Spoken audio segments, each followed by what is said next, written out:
Hello नमस्कार दोस्तों, this is Akshay and मेरी नई फिल्म आ रही है हेरा फेरी। हेरा फेरी के अंदर ऐसा कौन सा सीन है जो आपको सबसे ज्यादा पसंद आया? मेरे पास में एक स्कीम है, क्या? 21 दिन में पैसा डबल हो जाता है। सही बताओ। पैसा ही पैसा होगा। तो अब अक्षय कुमार जाता है पॉलिटिक्स में। नमस्कार, मैं हूं अक्षय और आज हमारे साथ इंटरव्यू में मौजूद हैं अशोक जी गहलोत साहब। ये अक्षय जी, सबसे पहले तो मैं आपका स्वागत करता हूँ। इस प्रकार आपसे फिल्मों में आपने कार्य किया है।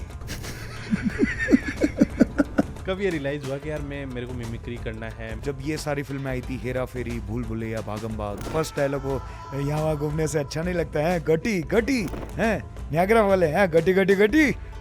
इतना सुसु लाते कहाँ से तुम लोग? ओ माय गॉड के लिए कॉमेडी सर्कस में आया तब मैं और अक्षय जी सामने खड़े हैं, तो मैं बोल रहा हूँ मैं हूँ असली अक्षय कुमार, तो बोल रहा मैं क्या चाइना में हूँ, मैं हूँ असली अक्षय। तो ऐसा हमारा एक्ट होता है। विकल्प भाई, अगर कोई मिमिक्री या इस फील्ड में आना चाहे, क्या स्कोप है आगे? नहीं। कॉमेडी करना चाहे? नहीं। ब्रदर, दिस Balenciaga 25 years की, वो बोलता है कि माशाल्लाह ये चड्डी 25 माशाल्लाह मेरा दिमाग उस चड्डी से, तो बोलता है निकलो बाहर, निकलो चड्डी से बाहर निकलो। अब राजस्थान में बहुत अच्छा काम कर। क्या नाम है हमारे चैनल का? हमारी परीक्षा ले रहे हैं, इतने बड़े भी नहीं हुए, शुरुआत वहीं से की थी, वापस आ गया हूँ।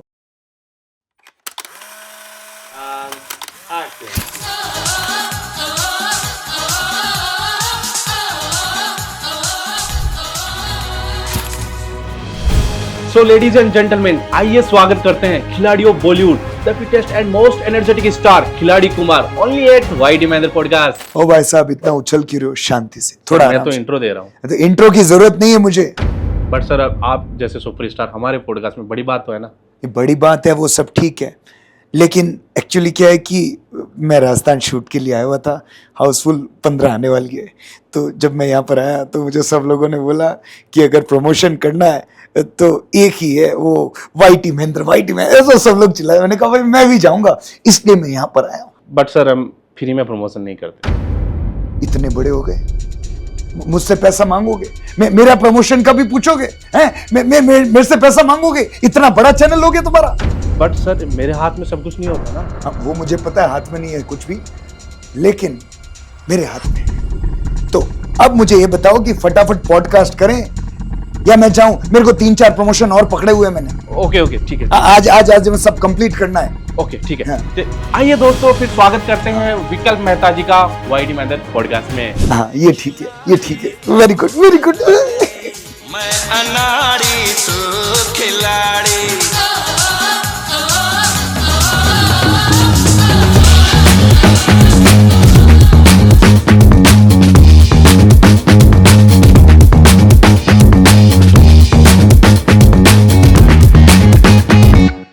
और विकल्प भाई, कैसे हैं आप? बहुत बढ़िया महेंद्र जी, और बहुत टाइम से मेरा ये विश था, मन था कि आपके पॉडकास्ट में आऊँ। वो आज अच्छा लगा बहुत आकर। हमें भी बहुत अच्छा लगा आपको यहाँ देखकर। Thank you. कैसी चल रही है सर लाइफ, मतलब अभी? बढ़िया चल रहा है। अभी तो ज़्यादातर मैं इवेंट्स में बिज़ी रहता हूँ। वैसे मैं 15 साल से लगभग इवेंट्स में ही ज़्यादा बिज़ी रहता हूँ, और बाकी शूट्स वगैरह करते रहता हूँ, जो आप देखते हैं थोड़ा बहुत कपिल शर्मा में, या फिर अभी आजकल जो रील्स वगैरह, तो वो थोड़ा टाइम उसमें जाता है, 10-15%। बाकी समय जैसे 15-20 दिन महीने में मैं शूट्स के इवेंट्स के लिए मैं ट्रैवल करते रहता हूँ। फैमिली वगैरह को टाइम कैसे दे पाते हैं फिर? फैमिली वगैरह को ये है कि जब इवेंट्स नहीं होते हैं, क्योंकि इस प्रोफेशन की अच्छी बात और मतलब कम अच्छी बात यही है कि व्हेन यू आर ट्रैवलिंग, तो जब आपके इवेंट्स होते हैं तो बैक टू बैक 15-20-25 दिन तक आप घर पे नहीं जा सकते, क्योंकि बैक टू बैक होता है। और कभी कभी ऐसा होता है कि 10-15 दिन लगातार आप घर पे हो। तो जब आपके पास वो वक्त होता है कि आप घर पे हो, तो मतलब कुछ और काम है नहीं, कहीं ऑफिस जाना नहीं है, कुछ करना नहीं है, तो आप अपने परिवार को समय दे देते हैं, तो उससे बैलेंस हो जाता है। हाँ, जब तक काम नहीं मिलता तब ऐसे रहता है कि यार काम मिल जाए, बढ़िया काम मिल जाए। अब जब काम मिल जाता है तो घर के लिए टाइम नहीं मिलता। हाँ वो है, लेकिन मतलब work is always first, work priority है। ऑफ कोर्स एक बैलेंस बनाना पड़ता है और बनाना ही चाहिए इंसान को, ऐसा नहीं कि वो अंधाधुंध दौड़े ही जा रहा है जीवन में। थोड़ा परिवार को, थोड़ा दोस्तों को, थोड़ा अपने आप के लिए समय देना चाहिए, तभी एक अच्छा बैलेंस पड़ता है। लेकिन लाइफ में कुछ सिचुएशन ऐसी आती है जब अगर आपके पास एक 100% समझिए 100 पॉइंट समय है, तो उसमें से कुछ पॉइंट आपको, कभी कभी हो सकता है 90 पॉइंट आपको प्रोफेशन को देने पड़े, और कभी ऐसा होता है आफ्टर 50-60 कि आप 90 पॉइंट फैमिली को देते हो, 10 पॉइंट दूसरे को देते हो। तो ये आप लाइफ में किस स्टेज पर हो, एक स्टूडेंट जो सीए कर रहा है तो उसके पास ऐसा रहता है कि अभी मुझे सीए करनी है, मेरे पास एक लक्ष्य है, या कोई क्रिकेट खेल रहा है, इंडिया को रिप्रेजेंट कर रहा है, ओलंपिक खेल रहा है, तो उसके पास है वो 99% टाइम उसको दे रहा है, यूपीएससी कर रहा है तो 99% टाइम उसको दे रहा है। फिर बाद में जब वो ऐसी स्थिति में आ जाएगा कि वो अपने हिसाब से चीज़ों को ढाल सके, तो फिर वो बैलेंस करके चलता है। तो अभी का टाइम शेड्यूल आपका देखें तो बहुत टाइट है, तो भाभी जी नाराज़ नहीं होते? नाराज़ नहीं होते वो, क्योंकि उनको पता है कि काम कर रहे हैं और वो भी रिस्पेक्ट करते हैं, और अच्छी बात है ये। और मैं भी ऐसा करता हूँ कि जब मैं फ्री हो जाता हूँ, जब मैं घर पे हूँ, तो मैं 90% फिर डेडिकेट अपना टाइम फैमिली को, अपने पेरेंट्स को, अपनी वाइफ को, फिर मैं वैसा टाइम देता हूँ कि उनको ऐसा फील नहीं होता कि हमें समय नहीं मिला। ओके, तो चलिए अब बचपन की बात करते हैं। तो जब आप पैदा हुए तो वो तो मुझे याद नहीं मैं पैदा हुआ जब क्या हुआ था, मतलब थोड़ा आगे से पूछेंगे तो मैं बता नहीं, मैं मतलब यहीं से बात करना चाह रहा था। तो मम्मी ने पहले ही कह दिया था कि खिलाड़ी पैदा हो गया? नहीं मम्मी कैसे बोलेगी खिलाड़ी पैदा? एक्चुअली बोल सकते थे, क्योंकि मैं क्रिकेटर था पहले, तो खिलाड़ी तो मैं था, लेकिन नहीं, उन्होंने ऐसा कुछ नहीं बोला।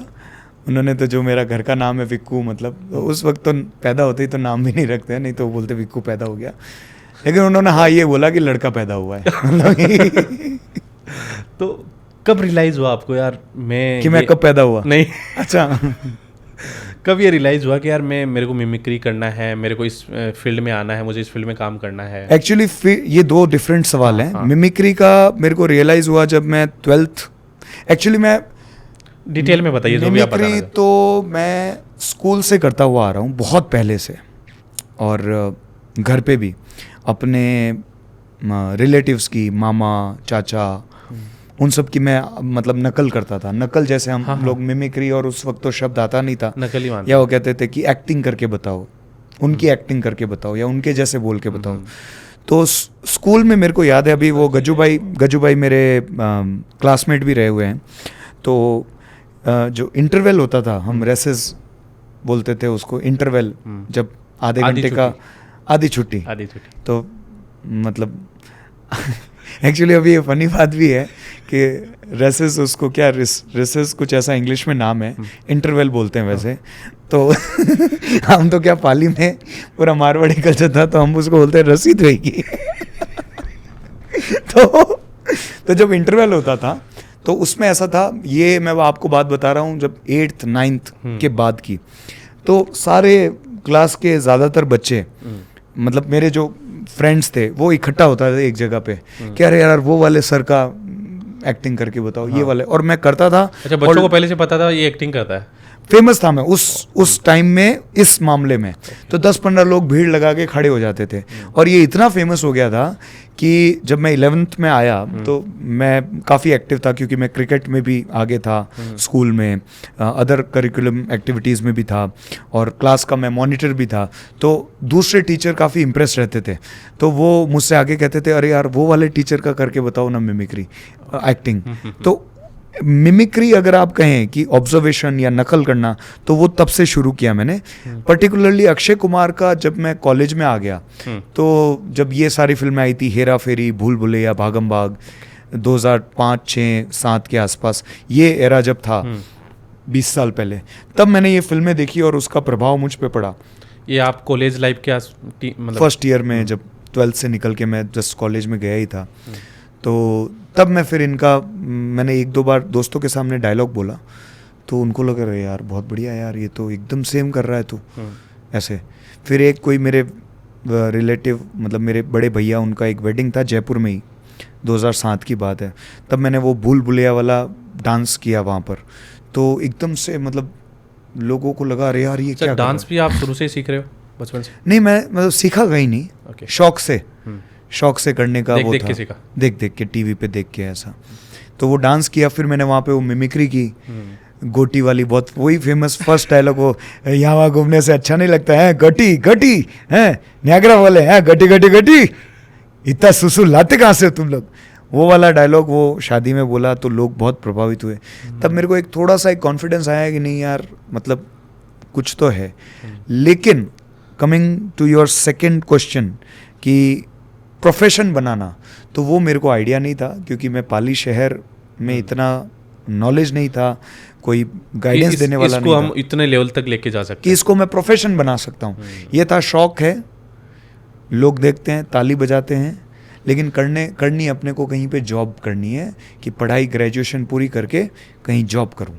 आपको नहीं लगता आपने मिमिक्री तो चलो अक्षय कुमार की सिलेक्ट की या खिलाड़ी कुमार की सिलेक्ट की, आप फेस लुक भी उनसे ही मैच होता है आपका, ये बाय वो बर्थ तो है, गॉड गॉड गिफ्ट, गिफ्ट। मतलब गॉड गिफ्ट कह सकते हैं हम। आप वही हो गया ना, गॉड गिफ्ट भी मिल गया, साथ में आप उनकी वॉइस भी मैं निकाल। खुद कभी कभी ऐसा सोचता हूँ, क्योंकि मैंने एक फ़ोटो देखा था तब मैं शॉक हो गया था। ये बात है 2008 एंड की, तो सिंग इज किंग पिक्चर आई थी 2008 में, 8/8/8 यानी कि 8 अगस्त 2008 को सिंग इज किंग पिक्चर आई थी। तो 2007 में मैंने एक फ़ोटो खींची थी। आपकी मेरे मेरे मेरे भाई हैं, मयंक भाई हैं, मतलब मेरे कज़न ब्रदर है, बुआ के लड़के, मैं मयंक भैया बोलता हूँ उनको, मेरे से 1-2 साल बड़े हैं वो। तो उनके पास एक वो सोनी का साइबर शॉट हुआ करता था, तो उनके पास था, मेरे पास कोई फ़ोन या कुछ ऐसा नहीं था, उस वक्त की बात है। तो उनको फोटोग्राफी का बहुत शौक था, नया नया उस वक्त वो आया था, और फोटोशॉप में वो एडिट वगैरह करते थे। तो उन्होंने 2007 में, और मेरे को फ़ोटो खिंचवाने का बड़ा शौक था। 2007 में तो उन्होंने मेरा एक फ़ोटो खींचा।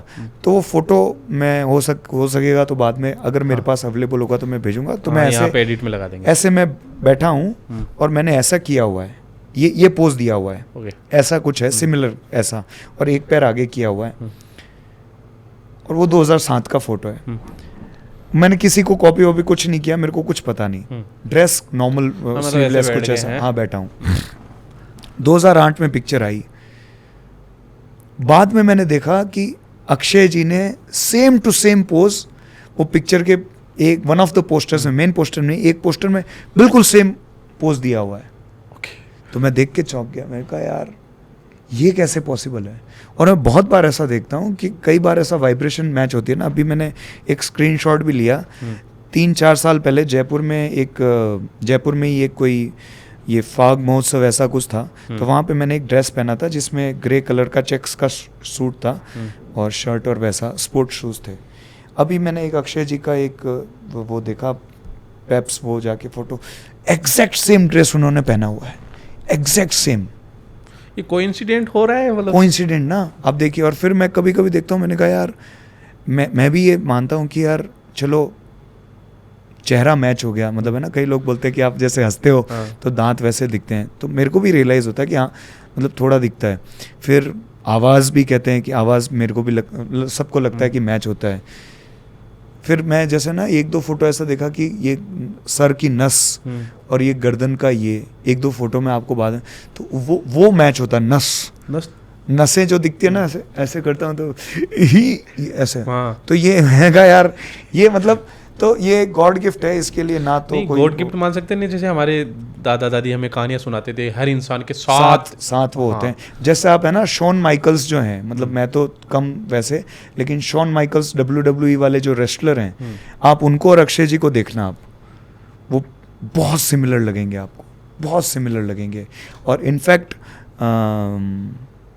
मतलब उनका जवानी का आप देखोगे और अक्षय जी का तो बहुत, उनका भी ऐसा कराटे मार्शल आर्ट, वो तो बहुत सिमिलर दिखते हैं। अभी तक जैसे आप वो रील आई है आपके सामने कभी कि बहुत सारे अक्षय कुमार मिमिक्री कर रहे हैं, बहुत सारे एक्टिंग कर रहे हैं, तो वो उनमें कमेंट देखते हो? अक्षय कुमार आगे चल रहा है, अभी अजय देवगन आगे चल रहा है, अजय देवगन अभी काफ़ी फोटो, अजय देवगन का ही आता है ज़्यादातर कि मैं जैसे डालता हूँ ना वीडियो भी, तो बोलते हैं अभी भी अजय देवगन 1.5 लाख वोटों से आगे वो काफ़ी मतलब सिमिलर, अजय देवगन की तादाद ज़्यादा है, ये मैं मानूं। ओके 100% वो उसमें क्या है कि खाद भी कम लगती है, पानी भी कम है, तो मतलब वो ज़्यादा है। अक्षय कुमार की फसल अभी इतनी आई नहीं है मार्केट में, वही शाहरुख जी की है, शाहरुख जी की भी काफी- सलमान सर की काफ़ी तादाद। अभी कपिल शर्मा शो में भी हाँ। आपने देखा 4-5 सलमान आ गए थे एक साथ, तो वो रिले मतलब आता है, वोटिंग चल रही है तगड़ी। हाँ अजय देवगन अभी सबसे आगे है वोटिंग में। हाँ, अजय जी के काफ़ी हैं। इनफैक्ट मतलब आप अगर आप रिसर्च करोगे तो जैसे लगभग अपनी 1,48,00,000 क्या मतलब 125 करोड़ अपनी अभी हो गई है पॉपुलेशन लगभग, है ना, उसमें आप काउंट करवाना 11 करोड़ आपको उसमें ये मजाक कर रहा हूँ, वो बहुत सर वो सब आर्टिस्ट अपनी जगह होते हैं। और मैं एक्चुअली उसको अलग तरीके से देखता हूँ। मैं उसको ऐसे देखता हूँ कि हर इंसान को अपने जीवन मतलब जोक्स अपार्ट कि यार कोई आदमी अपना उसको दिख रहा है, अब कोई गांव में बैठा है, उसको अजय देवगन उसने बचपन से देखा है, वो वैसा दिख रहा है, उसको शौक है, वो बना रहा है वीडियो। तो ये बनते तो तभी होंगे जब एक दूसरे वाले चढ़ा देते हैं, यार तू तो भाई उससे मैच करता है बाबा, फिर ऐसे लगता होगा हाँ यार कॉन्फिडेंस आ गया। हाँ, हमको भी ऐसा ही किया था किसी ने। किसी मेरा का एक तो मित्र है राहुल संकलेचा, तो उसने मेरे को बहुत चढ़ा दिया था, तो मेरे को भी पता चल गया कि ये मेरे को चढ़ा रहा है, लेकिन वो मेरे लिए अच्छा साबित हो गया कि मैं मतलब मैंने कुछ मतलब उसी के कहने से फिर मैं ऑडिशन वगैरह वो सब देने गया था।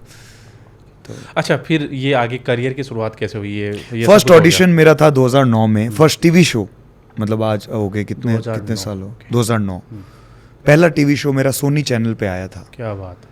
2009 एंटरटेनमेंट के लिए कुछ भी करेगा, और उसमें मेरा बहुत अच्छा रिस्पॉन्स रहा। क्या होता था उसमें, मतलब उसमें शो के उसमें ये होता था कि अनु मलिक फराह खान जज थे उस वक्त।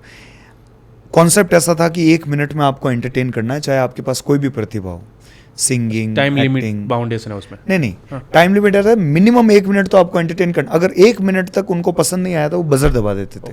रिजेक्ट। अगर आप आए 30 सेकेंड तक उनको लगा कि नहीं यार, तो वो बजर दबा, आप आउट हो जाते थे। तो वो मेरा फर्स्ट था। उससे मैं बहुत मतलब मेरे क्षेत्र में पाली में मैं काफ़ी उस वक्त के हिसाब से मैं बहुत फेमस हो गया कि अरे यार पाली का एक लड़का है जो टीवी पे आ गया है। उस वक्त टीवी का एक क्रेज़, क्योंकि सोशल मीडिया कुछ था नहीं, कुछ नहीं, मतलब ऑर्कुट और वो सब थोड़े बहुत चलते थे, वीडियोस का तो कुछ था ही नहीं। तो तब मैं टेलीविज़न पे आया और वो बहुत बढ़िया रहा था मेरा। 3 एपिसोड्स मैंने किए बैक टू बैक, फाइनल्स में मैं गया और बहुत अच्छा रिस्पॉन्स रहा। और उससे कह सकते हो वो एक फर्स्ट टर्निंग पॉइंट मेरा लाइफ का। वो मेरे को कॉन्फिडेंस मिला कि हाँ यार मतलब मेरे में कोई टैलेंट है, कर सकता हूँ। लेकिन तब भी मेरे को ये नहीं था कि मेरे को इस क्षेत्र में आगे जाना है। अभी अच्छा वो क्लियर नहीं वो था। किया, मैं सेकंड ईयर में था, मैं 19 साल का था मैं, 19 साल का लड़का, एक्चुअल 19 साल का था, है ना। यहाँ से कुछ और डबल मीनिंग बातें हो तो रही है। 19 साल में मैं वहाँ गया और फिर जब मेरा ग्रेजुएशन कंप्लीट हुआ, बीकॉम पाली से ही किया मैंने, तब फिर मैंने सोचा कि भाई अच्छा ये शुरुआत 19 साल से जो कर देते हैं उनको कुछ ज़्यादा सक्सेस मिलती है? बहुत 19 साल का बहुत महत्व है। वही तो 19 साल वालों को कुछ ज़्यादा बेनिफिट मिलता है क्या? लेकिन वो है कि 19 साल में आपको 20वें साल में जाना जरूरी है। ओके, आगे तो मैं चला गया था, नेक्स्ट ईयर ही मैं 20 का हो गया था। आप मानेंगे नहीं इस बात को, मैं बहुत जल्दी बड़ा हो गया। 19 से 20 में मतलब 1 साल में ही मैं पहुंच गया था। अच्छा 1 साल ही लगा बस? 1 साल में। ओके। काफ़ी मेरे मित्र हैं जिनको 2-2 3-3 साल पीछे रह गए होंगे। वो 18 के ही रह गए। ठीक है, ओके। तो एंटरटेनमेंट के लिए कुछ भी करेगा, उसके बाद में कुछ क्या किया? बहुत कुछ किया। फिर मैं फेमस हो गया। मैंने कहा चलो, मतलब वो मेरा कंप्लीट हो गया। आपको फेमस होना था मन से? मतलब मेरे को ये था फेमस मेरे को ये था कि यार मेरा टैलेंट है तो लोगों के सामने आना चाहिए। तो वो आ गया, मैंने कहा बस हो गया काम, हो गया। मेरा ये था। फिर एक मन में था कि यार मैं अक्षय जी को एक बार लाइफ में देखूं कि सामने से वो कैसा दिखते हैं। एक सपना था कि यार मैं उनको देखना चाहता, जिनका मैं फैन हूं उनको लाइव देखना चाहता हूं, ये सपना था। लेकिन जो सपना था टैलेंट दिखाने का, वो कंप्लीट हो गया। आप समझ रहे हो? मेरा उसके आगे वो नहीं था कि कुछ एक्टर बनना है या कुछ। मैंने कहा अब मेरे को जॉब करनी है, अब मेरे को जॉब कहीं पे सेटल होना है, तो उसके लिए मैं मुंबई गया, मैंने इवेंट मैनेजमेंट का डिप्लोमा किया। क्या बात है। तो मैं मुंबई गया इसलिए कि मैं वहाँ पे जाके एक कोर्स करूँ, या तो मैं डायरेक्शन का इवेंट मैनेजमेंट का कोर्स के लिए भी किसी ने बताया आपको, या आपने मतलब? नहीं, मैंने सर्च किया काफ़ी। अच्छा। कि भाई मैं क्या करूं, यहाँ से बीकॉम में आगे क्या करूं, एमबीए करूं, या मैं कोई एडिटिंग का कोर्स कर लूं, या एनिमेशन कर लूं। मतलब जो उस वक्त जो कहते हैं ना कि इसमें स्कोप है, उसमें आज भी ये बातें होती होंगी। तो किस में जॉब मिल सकती है, किस में करियर बैठ सकता है, किसमें तो अच्छा पैसा है। फिर मैंने काफ़ी चीज़ें देखी। तो मेरे को इवेंट्स में मेरे को इंटरेस्ट पहले से था, कि मैं अपने सोसाइटी में अपने उसमें छोटे मोटे प्रोग्राम में करवाता था। तो मेरे को ये था कि यार मैनेजमेंट की स्किल्स मुझ में है। तो मैंने इवेंट का सब कुछ सर्च करके मैं फाइनली ये डिसीजन पे पहुंचा कि मेरे को इवेंट का डिप्लोमा करना है। फिर मैंने वो डिप्लोमा किया, लेकिन उससे फ़ायदा ये हो गया कि मैं मुंबई पहुंच गया। और एक मेरे दिमाग में एक वो था कि यार थोड़ा सा एक 5% था कि वहाँ पे जाके शायद मैं एक्टिंग का ट्राई करूँ। ओके, था थोड़ा, मतलब वो एक था थोड़ा सा, कीड़ा क्योंकि था मैं टीवी पे आ चुका हूँ ऑफ कोर्स उस वक्त। तो लेकिन वो कीड़ा बहुत स्ट्रांग या वैसा नहीं था कि करना ही करना है, या मैं स्ट्रगल करने के लिए मुंबई जा रहा हूँ। मुझे ये था कि मुझे जॉब करने के लिए जाना है, और अगर बीच में कहीं तुक्का लग गया तो लग जाएगा। और लग मुंबई गया। क्यों सिलेक्ट किया आपने? दिल्ली भी था इसीलिए कि भाई वो 5% एक, और दूसरी चीज़ मेरे मुंबई में जो रिलेटिव्स बहुत सारे हैं मुंबई में, और पहले मैं शूट के लिए भी मुंबई गया था। तो Mumbai was more familiar for me other than any other city.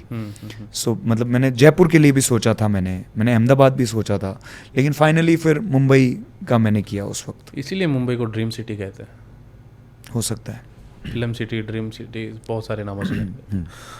ठीक है, तो इस शो के बाद में आपने कौन सा शो किया? या इस शो के बाद में वापस जब मैं मुंबई गया 2010 में, तो फिर मेरे को कॉल आया वहाँ से कि अक्षय कुमार आ रहे हैं, आप आओ। तो मैंने उनके सामने एक एक्ट किया। उस टाइम आप मुंबई थे? उस वक्त मैं मुंबई में था, इवेंट मैनेजमेंट का वो कर रहा था कोर्स। तो फिर मैं गया, तब मेरे कॉलेज में चर्चा हो गई कि अरे यार अपना एक स्टूडेंट वहाँ गया है। फिर मैं कॉलेज के जो इन हाउस, बिकॉज इवेंट का कॉलेज था, तो इन हाउस जो शोज होते थे, कॉलेज खुद के 5-6 फेस्ट करवाता था छोटे छोटे, क्योंकि इवेंट का ही था तो बहुत सारे होते थे। तो उसमें भी मैंने 2-4 बार परफॉर्म किया। फ़ायदा ये हो गया कि वहाँ पर बहुत सारे फ्यूचर इवेंट मैनेजर्स बैठे थे, या जो ऑलरेडी छोटे मोटे इवेंट्स कर रहे थे। तो वो फिर मुझे बुलाने लगे, अरे यार हमारे ये गणपति का शो है, ये है वो है। तो उससे मेरी जो इवेंट्स में परफॉर्मेंस की शुरुआत है वहाँ पर हो गई। फिर मुझे किसी ने अच्छी गाइडेंस दे दी कि यार विकल्प, ये तो अच्छा है कि आप मिमिक्री कर रहे हो, but you should try for anchoring also, क्योंकि आपका हिंदी थोड़ा ठीक है, मतलब एज़ कम्पेयर टू अदर, मतलब जो स्टूडेंट्स या यहाँ पर आते हैं, तो वो आपका हिंदी बेहतर है उनसे, तो आप थोड़ा इंग्लिश सुधार लो। और मिमिक्री के साथ अगर आप एंकरिंग करोगे तो स्कोप जो है वो आपका बढ़ जाएगा। तो उसी बंदे ने मुझे एंकरिंग का एक प्रोग्राम दिया शादी का, तो वहाँ पे मैंने किया, कॉन्फिडेंस के साथ में किया, तो वो अच्छा लगा। वहाँ से मेरी इवेंट्स की शुरुआत हो गई। अगर इवेंट्स की शुरुआत वहाँ नहीं होती तो शायद मुंबई में मेरा सर्वाइव करना बहुत मुश्किल हो जाता, क्योंकि पैसे बहुत लगते हैं उधर। क्योंकि शूट तो 2-4 महीनों में, 6 महीनों में एक बार होता है। पहले मुझे कोई ऐसा फिक्स रोल तो कभी ऐसा कुछ ऑफर हुआ नहीं। छोटे छोटे जब एक कि भाई कभी बुला लिया अक्षय कुमार का जब ज़रूरत है, तो उससे क्या, कब तक सर्वाइव करोगे आप? अच्छा, घर वालों का कितना सपोर्ट रहा आपको? क्योंकि बहुत सपोर्ट, 100% सपोर्ट। और मैं अपना मतलब इसका श्रेय घर वालों को देना चाहता हूँ कि मेरे माताजी पिताजी ने जो मेरा, मतलब सिर्फ इसमें नहीं, जब मैं मतलब जब मैं 8th 9th में था तो मैं बहुत अच्छा स्टूडेंट था। मतलब बहुत अच्छा, मतलब क्या था कि अबव एवरेज, टॉप में नहीं, लेकिन जैसे कह सकते हैं कि 70-80% मेरे नंबर आते थे। टॉप 5-6-10 लोगों में नंबर आता था, मतलब अच्छा स्टूडेंट मानते थे। तो मेरे पिताजी का ये कहना था, मतलब उनका ये था कि भाई पढ़ लिख के ये अच्छा कोई इंजीनियर या कुछ ऐसा बने, उनका ये था जो सबका रहता है, विच इज़ ओके। मेरा इंटरेस्ट था क्रिकेट खेलने में उस वक्त। मेरे को कभी एक बार भी उन्होंने नहीं बोला कि क्रिकेट मत खेल। मैं इतना अच्छा स्टूडेंट होने के बाद में मैं 3-3 4-4 महीने तक 8-8 घंटे क्रिकेट खेलने जाता था उस टाइम, क्योंकि मेरे स्कूल की टीम से मैं ओपनर बैट्समैन था। मैं पाली डिस्ट्रिक्ट की टीम से मैं ओपनर बैट्समैन था। मैंने अंडर 19 राजस्थान कैंप अटेंड किया। तो उस वक्त मेरे पिताजी ने मतलब हर चीज़ मेरे लिए, बैट चाहिए बैठ लो, ये चाहिए वो लो, लेट क्यों आ रहे हो ये नहीं पूछा, कहाँ जा रहे हो, हम जयपुर आते थे सवाई माधोपुर भिलवाड़ा खेलने के लिए, तो कभी उन्होंने ये नहीं बोला कि क्यों जा रहे हो, क्रिकेट क्यों खेल रहे हो, क्या होगा क्रिकेट खेलने से। जब मैं ऑडिशन देने गया ये नहीं पूछा कि क्यों जा रहे हो, पर उन्होंने ये बोला ज़रूर, विच इज़ मतलब मेरे को आज बहुत अच्छी चीज़ वो लगी कि बेटा मतलब 12th के बाद में जैसे मैंने दोस्तों ने बोला कि यार अक्षय कुमार की मिमिक्री करते हो ये वो, चढ़ा दिया, और मैं अखबार में ऐड देखता तो मॉडल की ज़रूरत ये वो, तो मैंने कहा पापा मैं एक्टिंग में मतलब मेरा है, मैंने पढ़ाई वढ़ाई मेरे नहीं करनी अब मेरे को। तो पापा ने सिर्फ ये बोला कि करो ग्रेजुएशन एटलीस्ट एक जो होता है वो कर लो, फिर उसके बाद में तेरे को जहाँ जाना है, मुंबई जाना है, वहाँ जाना है, चले जाना। पिताजी क्या करते थे? पिताजी LIC में जॉब करते थे, अभी वो रिटायर हुए हैं। अच्छा, शादी कब हुई फिर आपकी? मेरी शादी हुई 2018 में। 2018। 8 साल हो गए।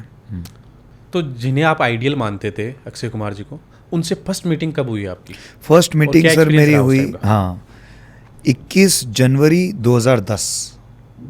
21 जनवरी। मैंने जो शो किया था एंटरटेनमेंट के लिए कुछ भी करेगा, तो उसमें जो डांस आर्टिस्ट होते हैं उसमें से एक लड़की मेरी फ्रेंड बन गई थी, क्या नाम था उसका, नाम मैं भूल गया हूँ थोड़ा। तो सबको पता था कि भाई मैं अक्षय कुमार का बहुत बड़ा फ़ैन हूँ, लेकिन उस वक्त मैं राजस्थान में था। ये 2009 में मेरा शूट हुआ था एंटरटेनमेंट के लिए कुछ भी करेगा, वो सेकंड ईयर में था मैं, मतलब थर्ड ईयर में आ गया था, तो ये थर्ड ईयर मेरा कंप्लीट होने वाला था, लेकिन मैं उस वक्त पाली में ही था। तो उनका फ़ोन आया 20 जनवरी को मेरे पास। उस वक्त मेरे पास नोकिया 1100 होता था ब्लू कलर का, उस टाइम 1100 चलता था। हाँ वो बेस्ट फ़ोन था। तो मेरे पास फ़ोन आया कि यार विकल्प, हम पटियाला हाउस फिल्म है उसके लिए शूट कर रहे हैं, अगर तुम अक्षय कुमार से मिलना चाहते हो तो कल आ जाओ। तो मैंने कहा उनका फ़ोन आया शाम को 5 बजे, तो शाम का 8 बजे का सूर्य नगरी है ट्रेन, उसमें मैंने लोकल टिकट लिया क्योंकि कंफर्म तो मिल नहीं सकता। फिर मैं पूरी रात बैठकर, और ठंड का टाइम था जनवरी, तो मैं पहुंचा बैंड्रा 9 बजे 9:30 बजे सुबह, डायरेक्ट वहाँ से महबूब स्टूडियो बैंड्रा है वहाँ पे पहुँच गया। और जाते ही मैं मतलब उस लड़की ने, पायल शायद उसका नाम था, तो उसने मुझे उनके मेकअप दादा इनसे उनसे मिलवाया कि ये विकल्प है, ये अक्षय जी का बहुत बड़ा फ़ैन है और इनको प्लीज़ उनसे मिलवा दो। फिर अक्षय जी आए, तो जो एक फ़ैन मोमेंट, सबसे पहला फ़ैन मोमेंट, तो उनकी गाड़ी आई 4545 ब्लैक कलर की, तो मैं पीछे दौड़ा, और जैसे ही वो गेट उनका खुला, उनका पैर वाइट पजामे में, उनका पैर नीचे, मैं कहा अरे यार अक्षय कुमार, वो भी सामने, वो निकले, और वो जैसे ये गेट खुला और ये उनकी वैनिटी का गेट खुला, और मैं दौड़ के उनके पास, उनके सिक्योरिटी वाले ने मुझे रोका कि रुको भाई ऐसा नहीं। फिर वो उनकी वैनिटी में जाके बैठ गए। ये बात होगी 10:30 11 बजे की। अब मैं जो रात भर मैं ट्रेन में सफ़र किया, मैं सोया नहीं, ठंड का टाइम था, लोकल वो है ना, पहनने का भी कुछ ज़्यादा ख्याल नहीं रखा था, तो मैं बीमार हो गया, बुखार आ गया मुझे, 2 बजे तक मेरे को बुखार आ गया। क्योंकि मुंबई में गर्मी, यहाँ ठंड, ट्रैवल लोकल में। अब मैं कांप रहा हूँ, बाहर मेडिकल से कुछ दवाई लेकर आया, और कम से कम 18-20 चाय मैंने पिया उस दिन, बैठे बैठे वहाँ पर बैठे बैठे। अच्छी बात ये थी, एक मिलन भाई थे जो कि अक्षय कुमार के हेयर स्टाइलिस्ट थे, अब वो इस दुनिया में नहीं रहे, वो अपने सुमेरपुर से थे, तो वो मिल गए, तो उन्होंने काफ़ी मेरे को, अरे बैठ यार, अरे चाय पीवे नहीं, कोई हाल है कि कण तू यूँ हुए वो, उन्होंने बस। रात को फिर 7:30 बजे उनका शूट ख़त्म हुआ। वह गाना वो शूट कर रहे थे, आपने पटियाला हाउस फिल्म में वो गाना देखा होगा, रोला पे गया जम के, अनुष्का शर्मा और अक्षय कुमार। तो रात को उनका शूट ख़त्म हुआ और वो आए शाम को, मतलब 7:30 पौने 8 बजे। फिर मैं मतलब उनके जो नरेंद्र दादा, उनके मेकअप मैन है, वो बोले सर ये बच्चा बैठा है, मैंने उन्हीं का फ़ोटो का टी-शर्ट पहना हुआ था। क्या बात। फिर उन्होंने मेरे साथ फ़ोटो लिया, और वो मेरा पहला मोमेंट था। वो फ़ोटो मैं आपको भेजूंगा, वो है मेरे पास फ़ोटो। तो उस टाइम आपके मोबाइल में या कैमरे में कैसे लिया फ़ोटो? वो मैं रेंट पे निकॉन का 5 मेगापिक्सल का कैमरा आता था। क्योंकि नोकिया 1100 में तो कैमरा था नहीं, निकॉन का मैं जब भी, जैसे मैं पहले भी जब गया था तो मैं, हमारे पाली में एक कैमरा शॉप है, उन्होंने भी मेरा बहुत सपोर्ट किया। तो 100 रुपये पर डे में वो निकॉन का, पहले आपको पता है ये छोटा वाला सोनी का आता था 7 मेगापिक्सल का, एक तो आता रील डलती थी उसमें। नहीं रील नहीं, निकॉन का जिसमें SD कार्ड और बैटरी लगता था और वो छोटा सा आता था 5 मेगापिक्सल। सोनी का आता था 7 और 8 मेगापिक्सल का, सिल्वर कलर का सा, ब्लैक कलर सिल्वर कलर का, 2 कलर्स आते थे उसमें। तो निकॉन का जब मैं शूट पे आता था मुंबई, तो मैं उनसे वो कैमरा लेकर आता था। तो तब भी मैं वो कैमरा लेके आया था और उस कैमरा पे उन्होंने मेरे साथ फ़ोटो लिया। वो पहली मुलाकात थी मेरी। लेकिन उस मुलाकात के बाद मुझे लगा, मतलब जो मैंने आपको बोला ना कि मेरा सपना था कि अक्षय जी से एक बार मेरे को मिलना है, वो सपना है बस। मेरे को लगा कि यार वो मिले, चले गए, उन्होंने मेरा टैलेंट तो देखा ही नहीं। तो मेरे को मिलने की खुशी हुई, एक साथ में एक वो अधूरापन सा लगा। मैंने कहा यार एक बार मुझे अक्षय जी के सामने उनकी एक वो एक्टिंग करनी है कि यार सर मैं देखो मैं आप जैसा करता हूँ। तो वो फिर मेरा जो 2010 में जब मैं मुंबई शिफ्ट हुआ, तो एंटरटेनमेंट के लिए कुछ भी करेगा एक ग्रैंड फिनाले था, तब अक्षय जी एक्शन रिप्ले के लिए आए थे, तब मेरे साथ उनका हुआ। सेकंड टाइम 2012 में ओ माय गॉड के लिए कॉमेडी सर्कस में आया, तब मैं और अक्षय जी सामने खड़े हैं। तो मैं बोल रहा हूँ मैं हूँ असली अक्षय कुमार, तो बोल रहा मैं हूँ, मैं क्या चाइना मेड हूँ, मैं हूँ असली अक्षय। तो ऐसा हमारा एक्ट होता है। वो एक्ट मेरा उनके साथ में था। थर्ड मेरा कपिल शर्मा शो में 2015 में गब्बर इज बैक फिल्म आ रही थी, तब मैं और अक्षय जी साथ। तो ये 3 बार, एक और चौथी बार जी सिने अवार्ड्स के लिए 2019 में जब हाउसफुल आ रही थी, तब मैं उनके साथ था। तो ये 4 बार मैंने उनके साथ में स्टेज, मतलब स्क्रीन पे मैंने शेयर किया है। तो ये कॉमेडी सर्कस फिर कब किया आपने? 2012 में। 2012 में पहली बार। ओके, ठीक है, सब कुछ बातें छोड़ते हैं, आते हैं मेन मुद्दे पे। कपिल शर्मा शो से कैसे आपको अप्रोच किया गया? आपने ऑडिशन दिया था या डायरेक्ट उनका कॉल आया? जैसे कॉमेडी सर्कस मैंने किया था 2012 में, उसके लिए ऑडिशंस दिए थे। वो जो राइटर हैं उनके जहन में एक बात चली गई कि भाई अक्षय कुमार का मिमिक्री करने वाला एक बंदा है। जैसे उनको पता है कि सुनील शेट्टी कौन करता है, बाबू राव कौन वो राइटर का लॉबी, तो एक वो जो कॉमेडी राइटर हैं वो सब वही हैं। जैसे एक वो राज शांडिलिया जी हैं जिन्होंने ड्रीम गर्ल, आपको पता है फिल्म आयुष्मान खुराना की, वो डायरेक्ट की है, वो भी कपिल शर्मा शो के राइटर थे पहले। हाँ, तो कॉमेडी राइटर में एक वंकुश अरोड़ा हैं, एक हीरा अरोड़ा जी हैं, तो ये पंजाब के और यूपी बरेली ये सब राइटर्स हैं। तो इनको पता था कि ये है। तो पहली बार 2015 में वो जब अक्षय जी आ रहे थे, तो उससे पहले मैंने 4-5 एपिसोड उनके छोटा मोटा, जिसमें और भी राजू श्रीवास्तव जैसे अमिताभ बने हुए हैं, एक सुनील शेट्टी बना हुआ है, हम ऐसे बॉलीवुड पार्टी, तो इसमें मुझे बुलाया था। तो तब से वो पता है उनको कि भाई ऐसा है। लेकिन मेन जो प्रसिद्धि मिलने वाला वो है जो अभी 2023 में जो ये सारा नौरा फतेही, सलमान खान, ये सब जो आया, अजय देवगन, तब वो मेरा जो इन्हेंस होके जो ओवरऑल की 8-10 मिनट का सोलो एक्ट जो प्रसिद्धि वो तब मिली। कपिल शर्मा शो की एक फुटेज है जो बार बार देखने को मिलती रहती है और काफ़ी लोगों ने पसंद भी किया। जब आप उस शो को दौरान आप प्रैक्टिस कर रहे थे या आपको था कि यार आज सलमान खान से मैं मिलने वाला हूँ, क्या था अंदर की मतलब फर्स्ट टाइम मैं मिल रहा था और मैं एक बॉलीवुड फ़ैन हूँ, मतलब जैसे इन सभी को देख के, जैसे अजय देवगन, अक्षय जी, सलमान भाई और ये शाहरुख जी, इन सब को देखते हुए हम ऑफ कोर्स बड़े हुए हैं ना। तो सलमान खान का एक वो बहुत मेरा था कि यार सलमान खान मतलब है ना।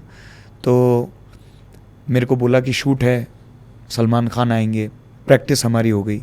फर्स्ट टाइम मैं उनसे मिल रहा था, तो अब क्या रिएक्शन होगा क्या नहीं होगा पता नहीं, लेकिन जैसे मेरा पीछे से एक वॉइस ओवर आया और जो मेरी एंट्री हुई और जो वो सलमान खान खुश हुए एंट्री को देखकर, उन्होंने सीटी बजाई, वो मतलब शर्मा रहे हैं, देख रहे हैं, अगर नमस्ते भाईजान कैसे हैं, देखो आपने मेरे साथ रील बनाई थी हैं, अब आपकी पिक्चर आ रही है, मैं भी बनाऊंगा, ऐसा करके जो मैंने उनके, तो उन्होंने बहुत एंजॉय किया। जगह छोड़ के पीछे वो चले गए। हाँ, जो टीवी पर आया, जो ऑन स्क्रीन आया, वो मेरे ख्याल से वो 30-40% जो उन्होंने मुझे स्टेज पे बुला के वापस बुला के जब कहा तो 40% ही आया।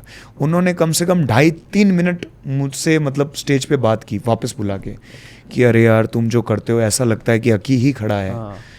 तो जब मैं वो पूरा ये वो करके तो मुझे ऐसा लग रहा था ये कोई मतलब कपिल शर्मा शो बहुत बड़ा शो, उसमें सलमान खान इतने बड़े स्टार, वो आपको एक मतलब आप एक मिमिक्री आर्टिस्ट हो और आपको बुलाकर वो कह रहे हैं कि यार तू तो बिल्कुल ओरिजिनल है, आप तो ऐसा, और वो मुझे इतने रिस्पेक्ट देकर बात कर रहे हैं कि यार आप तो ऐसा लगता है कि आप अकी ही खड़ा है, आपका ये वो आवाज़ ऐसा सुने तो अकी ही बोल रहा है, इतना उन्होंने बोला। तो उन्होंने ये भी बोला था शायद, मैंने देखी कि मिमिक्री तो हर कोई करता है, हाँ, आपने उनकी वो मैनरिज्म, हाँ, उनका सोल पकड़ा है। हाँ तो मतलब मेरे लिए वो जब मैं पीछे आया तो वो हमारे जो राइटर हैं उनको मैंने कहा कि ये मेरे लाइफ का अभी तक का बिगेस्ट मोमेंट है। मतलब जो इतने साल मैंने मेहनत की है उसको एक जो अवार्ड अगर कहें तो ये मेरे लाइफ का सबसे बड़ा अवार्ड है। उस स्टेज पे कॉन्फिडेंस किस लेवल का रहता है? मतलब आप नर्वस नहीं थे उस टाइम? नहीं, बिल्कुल नर्वस नहीं था, बिल्कुल नर्वस नहीं था मैं, क्योंकि इतने बड़े मतलब हम सुनते हैं यार सल्लू भाई के सामने हर कोई मतलब इतना खुला बात। एक्चुअली जैसे जब मैंने एंट्री किया ना तो जो इनका रिएक्शन था वो भी तो मैं तो देख ही रहा हूँ क्योंकि मैं स्टेज पर हूँ, तो जो उन्होंने तालियां ये वो दूसरे भी आर्टिस्ट जो वहाँ पर थे, पूजा हेगड़े थे, सब लोग थे, तो उससे मेरा कॉन्फिडेंस बढ़ गया। मतलब कि जब आप स्टेज पे जाते हो इवेंट में तो जनता का अगर रिएक्शन आता है, तालियां होती है, सीटियां होती है, एंजॉय तो आपका कॉन्फिडेंस बढ़ जाता है। जैसे वो नोरा फतेही के वो आयुष्मान खुराना और वो आए थे तो उसमें भी जब उन्होंने ओ माय गॉड, तो आपके अंदर से कॉन्फिडेंस और बढ़ जाता है। पसंद कर रहे हैं नहीं कर रहे वहाँ पे। यस। अच्छा, कभी ऐसा भी होता है कि यार आप जोक मारे और जनता हंसी नहीं हो? होता है, काफ़ी बार होता है। कैसे हैंडल करते हैं फिर? मतलब उसको मर्ज करते हैं कैसे? क्योंकि जैसे कई बार क्या होता है कि आपका मतलब हम उसमें कॉमेडी की लैंग्वेज में बोलते हैं कि टाइमिंग, आपका कॉमेडी का टाइमिंग, अगर आपका पंच जो हम उसको बोलते हैं पंच, जोक का पंच, अगर वो सही समय पर नहीं है ना, जैसे किसी ने बोला कि मैं वहाँ जा रहा था तभी वो वहाँ से आ रही थी, अब वो अगर आप तभी वो वहाँ से आ रही थी ऐसा अगर आपने वो नहीं किया कि मैं जा रहा था और वो आ रही थी ऐसा बोल दिया तो फ्लैट हो गया, तो हंसी नहीं ऑडियंस। तो ऐसा भी होता है कई बार, सुर जिसे मतलब वो अपनी लैंग्वेज में बोलते हैं सुर नहीं लगा यार आज, तो कभी कभी ऐसा भी दिन होता है कि आपका सुर नहीं लगता, आप वो मूड नहीं आ पाता कि आप उतना अच्छा परफॉर्म कर पाओ, तो नहीं हंसती ऑडियंस। जेस्चर का भी बहुत बड़ा रोल रहता है, एकदम खड़े खड़े बॉडी लैंग्वेज का। यस ऑफ कोर्स, यस बिल्कुल। कई बार ऐसा होता है कि आप वेल रिहर्स नहीं हो, मतलब आपने रिहर्सल अच्छे से नहीं की है, तो आप मन में सोच रहे हो तो फिर आपका कॉमेडी नहीं आता, ऐसा हुआ है कई बार। अच्छा, मुझे मतलब ये जानना था कि कपिल शर्मा शो हम देखते शायद 1 घंटे के आसपास देखते हैं, इसके पीछे कितनी मेहनत लगती है, क्या प्रोसेस रहती है? एक बार थोड़ा प्रोसेस जानना चाहेंगे। बहुत मेहनत होती है, और जो कपिल शर्मा शो का प्रोसेस है, मतलब मैं कपिल शर्मा का जो पार्ट बना, ये मेरे लिए बिगेस्ट लर्निंग है। मतलब मैंने लाइफ में जो सीखा है वो समझो, अगर मैंने 10-12 एपिसोड्स किए हैं कपिल शर्मा जी के, तो उसमें जो मैंने लर्निंग सीखी है, और मैं उनके साथ अमेरिका टूर पे गया था 1 महीने के लिए, उसकी बात करेंगे आप। हाँ, तो उसमें जो मेरे को लर्निंग मिली वो मतलब मुझे लगता है शायद मुझे किसी इंस्टीट्यूट में वो प्रैक्टिकल लर्निंग नहीं मिल पाती। रिहर्सल मतलब उसके पीछे की तैयारी की मैं बात करता हूँ, तो जब एपिसोड का जैसे आज एपिसोड का शूट है तो 3 दिन पहले, 4 दिन पहले, हफ्ते भर पहले से तैयारी होती है। पहले एक बेसिक स्क्रिप्ट लिखेंगे राइटर्स, उनका प्रोसेस बता रहा हूँ वो कैसे काम करते हैं। फिर आप एक्टर्स को बुलाते हो, जैसे हम 2 एक्ट कर रहे हैं तो राइटर हम दोनों को बुलाएंगे कि तुम अक्षय कुमार कर रहे हो, ये अजय देवगन कर रहे हैं, ठीक है, और ये स्क्रिप्ट है, अब पढ़ो। अब हम उनके सामने पढ़ेंगे, अब बोलो इसमें क्या चाहिए, और तो मैं बोलूँगा यार ये लाइन में ये लाइन ऐड कर दो, वो बोले मतलब अपना फ्लेवर, उन्होंने अपना लिखा, अब हम अपना फ्लेवर डालेंगे, तो फिर वो वापस हम सुनाएंगे, नहीं यार इसमें मज़ा, इसको विकल्प एक काम करो, इसको ऐसे बोलो, तो वो कम्स, अब सब हो गया, स्क्रिप्ट लॉग हो गई कि यार ये फाइनल स्क्रिप्ट है, अब पढ़ो इसको 10 बार पढ़ा, अब बिना देखे अब रिहर्सल करो, रिहर्सल करी, कहाँ पे कमी लग रही है वो करो, अब स्टेज पे जाओ, एंट्री एग्जिट कैसे, कहाँ से एंट्री करोगे, क्या पोजीशन रहेगी। और मैं कहता हूँ कि वहाँ पे रीटेक नहीं होता, जो आप एक्ट देखते हैं कोई रीटेक नहीं है. स्टेज शो कैसे होता है? वैसा ही. Without any cut, there is no cut. Cut कैसा हुआ कि एक एक्ट कंप्लीट हो गया, अब दूसरा एक्ट की तरफ जाएंगे, जो बीच का ब्रेक है वो कट है. ड्यूरिंग द एक्ट कि चलो ये लाइन बराबर नहीं हुआ, रीटेक, नो. कि वो सब कुछ लाइव हो रहा होता है, जनता सामने ये बैठी लाइव, रहती है. जनता, ऑडियंस, वो गेस्ट, तभी वो लाइव रिएक्शन आएगा. कॉमेडी आप मतलब पिक्चर की बात अलग है, बट आप जब कॉमेडी करते हो तो आप अगर रीटेक्स वगैरह में करोगे, जैसे मैंने एक कोई बात बोल दी, आपको हंसी आ गई, अब वापस उसी अंदाज में वो बात को मैं कहूँगा, आपका रिएक्शन नहीं आएगा. आप सुन चुके हो ना वो जोक, इसलिए. अच्छा, एक वहाँ पे जैसे आपने अपना एक्टिंग दिखा दी, फिर कोई दूसरा आएगा, उसके बीच में वो चल रहा होता है कुछ ना कुछ वहाँ पे, या कुछ ब्रेक होता है?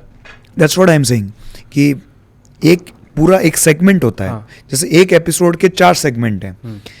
फर्स्ट सेगमेंट में कपिल शर्मा अकेले खड़े होकर अपना बातचीत कर रहे हैं, अर्चना जी से बात कर रहे हैं, कुछ जोक्स बोल रहे हैं, वो एक सेगमेंट हो गया.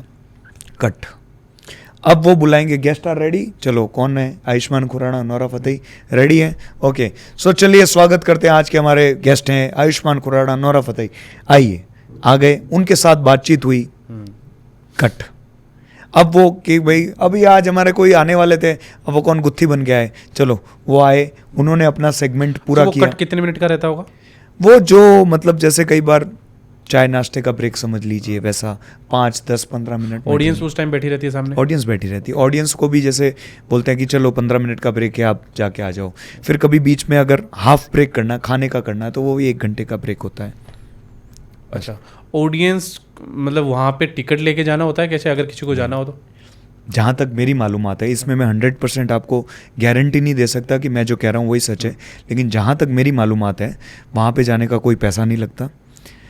एक होती है पेड ऑडियंस, जूनियर आर्टिस्ट, क्योंकि वहाँ पे उनको जैसे 10 बजे शूट है, शाम को 8 बजे तक चलेगा या 11 बजे तक चलेगा, तो फिक्स एक लोग चाहिए जो प्रोफेशनली बैठे रहें, ताली बजाएं, इधर उधर ना जाएं. तो उसके लिए एक ऑडियंस उनको चाहिए जो उनके मतलब इंस्ट्रक्शन के हिसाब से काम करे. नहीं तो कुछ बार मेरे को जाना है ये वो, तो उनको तो एक फ्रेम चाहिए ना जहाँ पर ऑडियंस देख. तो वो जूनियर, उनको तो पे करके वो बुलाते हैं. कोई भी टीवी शो की बात कर ले, ऐसा ही होता है. उनको खाना तो पीना ये वो कोई भी जा सकता सब वो देते हैं. वो 20% जो ऑडियंस है वो जैसे मैं शूट पे जा रहा हूँ, मेरे गेस्ट आ गए, तो 2 लोगों को मैं लेके गया, या और कोई गेस्ट आ गए, या और कोई डॉक्टर हैं, कोई वो हैं, कोई कि यार मेरे को आना है पर्सनल के हिसाब से, तो वो है. लेकिन टिकट कोई जैसे कि 500 रुपये देकर 1000, वो फ्रॉड है. वैसा कुछ वहाँ पे है ही नहीं सिस्टम, मुझे ऐसा जहाँ तक मेरी मालूमात है. ओके, तो आपके कहने का मतलब है जो हम 1 घंटे की कॉमेडी वीडियो देखते हैं उसमें 7-8 दिन की मेहनत लगती है ओवरऑल. शूट मेरे ख्याल से एक एपिसोड का 6-7 घंटे चलता है. और जो हम देखते हैं उससे ज़्यादा वहाँ चलता रहता है, मतलब जी हाँ, 3-4 घंटे. मतलब मेरे ख्याल से, और नहीं इतना नहीं, मेरे ख्याल से अगर 50 मिनट का एपिसोड आ रहा है तो वो ज़्यादा से ज़्यादा 1.5-2 घंटे शूट होता होगा. उसमें से फिर वो जो जैसे ऑडियंस में से काफ़ी चीज़ें हैं जो नहीं इतना मज़ा आया, सवाल जवाब, तो वो कट कर दिए. या किसी का इंटरव्यू जैसे गेस्ट का है, उसमें कोई चीज़ें बहुत लंबी हो गई तो शायद वो कट कर लें ऐसे, क्योंकि उनको 1.5-2 घंटे का शूट किया, उसको 1 घंटे में डालना है. ओके, तो आप रिहर्सल वगैरह करते हैं, उस टाइम आपस में कोई झगड़ा वगड़ा भी हो जाता है क्या आपस में, मतलब ये मेरे को पहले करना है, ये मेरे को पहले करना है? नहीं, क्योंकि एक वीडियो रील वायरल हो रही है वहाँ की, जो कृष्णा जी और उनके बीच में. एक्चुअली मुझे तो उस वीडियो की सच्चाई नहीं पता कि वो एक प्रमोशनल वो है या फिर वो सच्चाई है, लेकिन मुझे नहीं लगता कि वो लड़ाई करते हैं, क्योंकि मैं कृष्णा भाई और कीकू सर को बहुत अच्छे से जानता हूँ. एंड वो इतने प्यारे लोग हैं, मतलब मुझे नहीं लगता कि वो कभी ऐसा लड़ते झगड़ते होंगे. लेकिन अब देखो, गुस्सा तो हर आदमी को आता है, तो हो सकता है कभी गुस्सा आ भी जाए. अच्छा, पूरी कपिल शर्मा की टीम में से आपके साथ किनके साथ बॉन्डिंग अच्छी हुई है, जिनके साथ आप अच्छे से फ्रैंक हो सकते हो? सबसे बेस्ट तो मेरा कीकू सर के साथ है. कीकू सर एक्चुअली वो ओरिजिनली उनका ओरिजिनल जोधपुर से है उनके फैमिली. दूसरा, जब मैं यूरोप ये अपना US टूर पे मैं गया, अमेरिका, तो कीकू सर के साथ मेरी जोड़ी थी स्टेज पे कि मेरे को उनके साथ करना था. तो हम ट्रैवल मतलब ये सारा, और मैंने उनके साथ काफ़ी रील्स भी बनाई. बहुत नाइस पर्सन है, बहुत सपोर्टिव हैं कीकू सर, मैं हमेशा कहता हूँ। वैसे अगर देखा जाए तो कृष्णा सर भी मतलब जैसे मतलब मैं ये एकदम ऑन कैमरा आपको एकदम फ्रैंकली बता रहा हूँ, जब भी मैं मिलता हूँ कीकू सर से, कृष्णा सर से, सुनील ग्रोवर सर से, तो ये मेरे को एकदम छोटे भाई जैसा प्यार देते हैं। अभी मैं एक इवेंट में मिला था उदयपुर में सुनील ग्रोवर जी से, मतलब वो गले लगा लेते हैं मेरे को कि अरे यार इतना मतलब वो प्यार करते हैं मेरे को। तो मतलब बात हमेशा नहीं होती जैसे मैं कॉल करूं उनको मैसेज, ऐसा नहीं है। जब मिलते हैं तो बहुत अच्छे से मिलते हैं, सपोर्ट करते हैं और बहुत प्यारे लोग हैं। और बहुत मतलब जहाँ कहीं मैं गलती कर रहा हूँ, अगर समझो कि मैं कहीं वो हो रहा हूँ, तो यार विकल्प यार इसको ऐसे कर लेना, सिखाने के तौर पे, इम्प्रूवमेंट के तौर पे। हम भी काफ़ी रील्स देखते हैं तो कीकू सर और कृष्णा सर की काफ़ी अभी शायद चार्ली चैंपियन जैसी पता नहीं कौन सी रील्स, yes, बहुत प्यारे लगते हैं, दोनों की जोड़ी बहुत बॉन्डिंग बहुत अच्छी लगती and they are great actors. In fact Kiku sir का आप देखोगे ना, इज ब्रिलियंट एक्टर, बहुत अच्छे एक्टर हैं। मतलब अगर आप अच्छे मतलब उन्होंने तो अकबर ये मैंने वो देखा शो बहुत बहुत शो करते थे ना। बहुत बहुत बहुत काफ़ी किए हैं। हम तो सुनील ग्रोवर भाई brilliant actor, multi talented, brilliant. अभी मैंने वो गुलजार साहब का उन्होंने किया, आप सोचो एक में उन्होंने कपिल देव का किया था। मतलब यार आप ब्रिलियंट, ऑब्जर्वेशन पावर, वो मतलब ये तभी तो मैं आपको कह रहा हूँ कि दे आर लाइक इंस्टीट्यूशंस। लेकिन उनके जैसा एक और तैयार हो रहा है मार्केट में, पूर्वजा। हाँ सेम बंदा अच्छा है, बहुत टैलेंटेड है, बहुत टैलेंटेड है। लेकिन मतलब स्टिल मुझे लगता है कि जो उन्होंने जो अभी तक जो किया है, मतलब अभी वेरी अर्ली टू से, मतलब ही इज़ वेरी टैलेंटेड। मैंने उनका पूर्वा का मैंने देखा है, बहुत सारे रील्स, बहुत बहुत बढ़िया। जैसे उनका डॉली चाय वाला, और एक वो हनुमान काइंड का, एक वो भी उसमें शायद पवन सिंह का कैरेक्टर में उतर जाते हैं बंदा। बहुत बहुत बहुत बढ़िया। अभी तो इंटरनेट या सोशल मीडिया इतने टैलेंटेड लोगों को लेकर आ रहा है सामने, अमेजिंग। अच्छा, कपिल शर्मा शो में जब आपसे कोई गलती होती है तो कैसे मतलब टैकल किया जाता है आपसे? या मैं एक बात बताऊं आपको, बेस्ट ऐसा शो है जिसमें आप पे कोई स्ट्रेस नहीं है। छोटे से छोटे शो में अगर आपसे गलती हो जाती है ना, तो डायरेक्टर या वो चिल्ला लेते हैं, लेकिन क्या पता कपिल भाई और उनकी टीम में क्या वो एक जादू है, क्या चीज़, वो हर चीज़ को लाइटली लेते हैं। अरे ठीक है ना। अच्छा, तो ये अफवाहें उड़ रही है क्या कपिल शर्मा की बहुत सारे टीम में ऐसे बंदे थे जो कपिल शर्मा को छोड़ के चले गए? मुझे उसका अंदाज़ा नहीं है, हो सकता है। पहले बहुत सारे चेहरे देखने को मिलते थे जो अभी देखने को नहीं सर, ये तो परिवर्तन तो संसार का नियम है। मतलब इसमें किसी को हम बुरा या अच्छा नहीं कह सकते।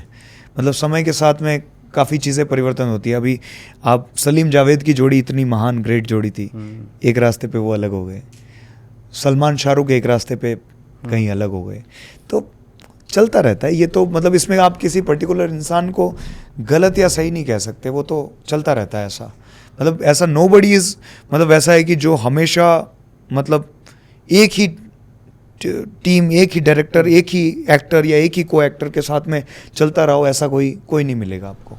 अच्छा, तो ये जैसे अपने इतना बड़े शो में आप गए हो, आपने वहाँ काम किया है, पैसा कितना मिलता है उधर? सर पैसा पहले मैं आपको बिल्कुल, मेरे को कोई, मैं टैक्स भरता हूँ, GST सब भरता हूँ, मेरे को कोई आप पैसा भी मैं खोल के बता दूंगा, कोई नहीं। जब पहले मैंने शुरू किया था तो मेरे को ऐसा था कि मेरे को ज़रूरत है, तो मैं जानबूझ के मिनिमम बता देता था कि उस पर तो वो मना कर ही नहीं पाएंगे कि भाई कितना पैसा लोगे। मैंने कहा सर 10,000, तो बोलते थे ठीक है आ जाओ। क्योंकि मेरे को ये था कि मेरे को पैसा तो मेरे को और इवेंट्स वगैरह से मैं कमा लूँगा, मेरे को चाहिए कि कपिल शर्मा शो में जाना है, वहाँ से मेरा ये था कि पॉपुलैरिटी बढ़ेगी, कपिल शर्मा शो में आने से पॉपुलैरिटी बढ़ेगी और उससे मेरा इवेंट का प्राइजेस भी हाइक होगा। सही बात है, प्लानिंग अच्छी थी। वैसा ही था इंडियाज़ गॉट टैलेंट से, जैसे जैसे मैं किया, जैसे एंटरटेनमेंट के लिए कुछ भी करेगा किया, तो वो वीडियो दिखा कर उस वक्त में कि सर मैंने ये किया है, तो वहाँ से इवेंट्स आते थे, आपका पोर्टफोलियो बनता गया। हाँ, फिर जैसे इंडियाज़ गॉट टैलेंट किया 2014 में, वो बहुत फेमस हुआ वो रील, वायरल, मतलब रील नहीं उस वक्त का वो वीडियो, तो लोगों ने देखा, अप्रिशिएट किया, तो मैं कि भाई मैं इतना करता हूँ, अब मेरा प्राइज़ ये है, अब मैं कपिल शर्मा शो में आ गया हूँ, अब मेरा प्राइज़ ये है। तो ऐसे करके हर आर्टिस्ट, अब मेरे इतने फॉलोअर्स हो गए, अब मेरा प्राइज़ ये है। दिस इज़ मतलब हाउ इट वर्क्स। यही है ना, मतलब आप जब आप फेमस हो तब आपने मेहनत करके आप एक मुकाम पर पहुँचे हो, तो उसका पैसा तो आप लोगे ही। तो आगे बताइए कि क्या चार्ज किया लास्ट टाइम? फिर मैंने जैसे मैं 10,000 किया, फिर उसके बाद में जब मैंने 2023 में मैंने किया था तब मैंने 40,000 पर एपिसोड चार्ज किया था, 40,000 पर एपिसोड। उसमें मैंने 8-10 एपिसोड जो भी किए, फिर मैंने उनको बोला भी कि यार थोड़ा बढ़ाओ, तो उन्होंने बोला यार इसको अभी चलने दो, इसको फिर अभी बीच में। ये बातें आप डायरेक्ट कपिल से नहीं कर सकते? नहीं, उनसे क्यों करूँगा? उनके पर्टिकुलर हर चीज़ के लिए एक डेडिकेटेड टीम है, स्क्रिप्ट के लिए एक डेडिकेटेड टीम है, कॉस्ट्यूम के लिए एक डेडिकेटेड टीम है। तो मेरे को अगर राइटर का फ़ोन आएगा तो बोलेगा कि भाई मैं स्क्रिप्ट की बात कर रहा हूँ, अब कॉस्ट्यूम के लिए मुझे अगला बंदा, भाई वो जो अपना हेरा फेरी वाला एक्ट है उसकी कॉस्ट्यूम के लिए क्या क्या करना। पैसे की बात अकाउंट्स की टीम करेगी। तो बढ़ाना भी अकाउंट्स की टीम का ही रहता है? नहीं, बढ़ाना वो एक पर्टिकुलर बंदा रहता है जो सारी चीज़ों के लिए वन पॉइंट ऑफ कांटेक्ट। तो जब वो यूएस टूर का बात आया तो उन्होंने फिर कहा कि भाई वहाँ जाएंगे, तो उन्होंने सामने से कहा कि we will pay you 1 lakh for per show वहाँ पे। तो वो वहाँ तक अपना काम हुआ। तो वैसा है कि बाकी जो मैं टीवी शोज़ वगैरह जो भी करता हूँ तो जनरली ये अमाउंट, एक डिसेंट जो अमाउंट है शूट्स का, वो मिल जाता है अब। अच्छा, लास्ट जो आपने शो किया उसका क्या था? शो का, इवेंट का थोड़ा वेरिएबल रहता है, पर इवेंट का इतना मैं publicly I am not sure कि मैं बता सकता हूँ, पर ये शूट्स जो रहते हैं उनसे हाई रहता है। शूट में बजट कम होता है, इवेंट्स का बजट हाई होता है। पैसों की बात हो गई, आर्टिस्ट की बात हो गई, उनसे रिलेशन की बात हो गई जी। यार, जो मैं काफ़ी लोगों से सुनता हूँ यार, कपिल शर्मा थोड़ा ईगो वाला आदमी है, एटीट्यूड वाला आदमी है। उनके बारे में आपने जो अभी यूएस टूर भी किया, वहाँ पे अपने शोज भी किए, क्या एक्सपीरियंस रहा? कैसे लगे कैसे नेचर के आदमी है वो? बहुत ही बढ़िया नेचर है, और आई डोंट नो मैं ज़्यादा कुछ ऐसा साउंड करूँगा, लेकिन एक राजा जैसा उनका एक व्यक्तित्व है।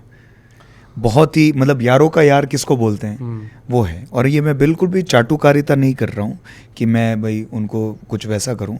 मैं तो इनफैक्ट मेरे पास में उनका नंबर है, लेकिन जब मैंने कभी उनको मैसेज भी नहीं किया, ईगो से नहीं, मतलब कि वो मेरे को पता है कि वो अपने क्षेत्र में रहते हैं।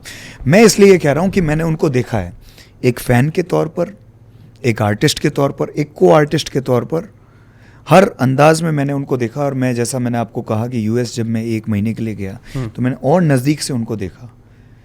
तो कहने को हर आदमी किसी को भी कुछ कह सकता है, उनका साथ कैसा बनता है कैसा नहीं बनता, उन्होंने कैसा रिस्पॉन्स किसी को दिया नहीं दिया, उस वक्त रिस्पॉन्स देते वक्त उनका मूड कैसा था नहीं था, बहुत सारी चीज़ें इस पर डिपेंड करती है। तो मेरे लिए भी काफ़ी लोग बोलते होंगे। अब जैसे कोई आदमी मुझे इंस्टाग्राम पे मैसेज कर रहा है कि विकल्प भाई मुझे फॉलो बैक करो, हाँ, आते रहते। तो आप ये बताइए कि ये एक जेन्युइन रिक्वेस्ट है या ये जेन्युइन नहीं है। जैसे किसी ने मेरे को बोल दिया कि फॉलो बैक करो ना भाई, तो ये ठीक है कि गलत है? गलत है। फिर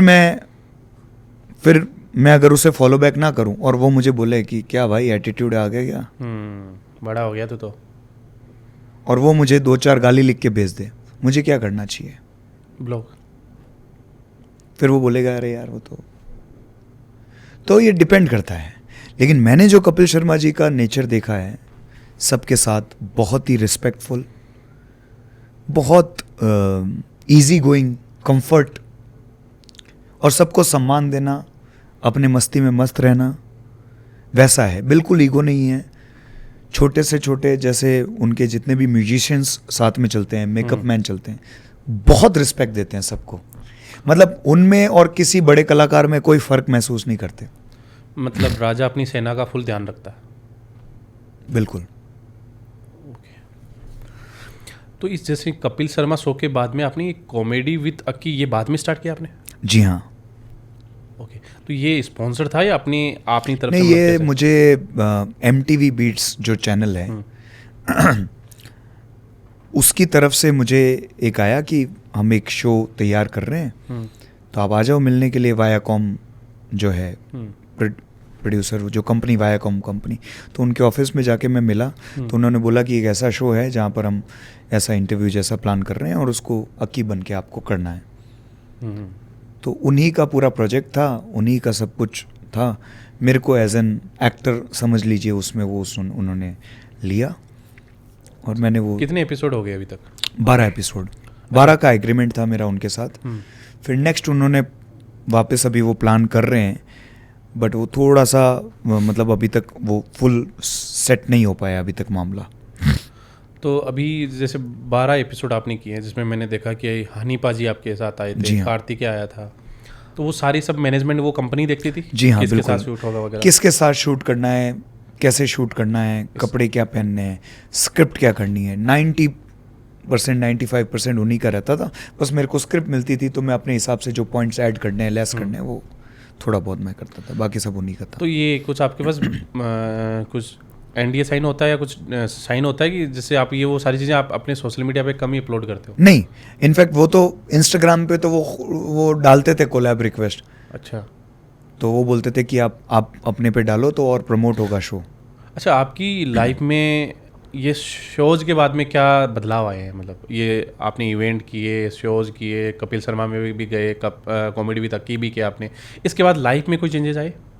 लाइफ में, पर्सनल लाइफ या ऐसा लाइफ में तो कोई चेंजेस नहीं मतलब है। बस किसी ये से कि मिल रहे हो या पॉपुलैरिटी बढ़ जाती है, 100 में से 2-4 लोग आपको कहीं पहचान लेते हैं, वो चीज़ है। बाकी तो ऐसा कोई विशेष परिवर्तन जैसा पर्सनल लाइफ में ऐसा कोई परिवर्तन नहीं। विकल भाई अपने काफ़ी डिटेल में अपने बातें की हैं। मैं चाह रहा हूँ कि थोड़ा सा फन मोड ऐड कर लेते हैं यार, बहुत जी, देर सीरियस बिल्कुल। बातें हो रही है। हाँ हाँ तो कुछ टास्क देता हूँ मैं आपको। जी बिल्कुल।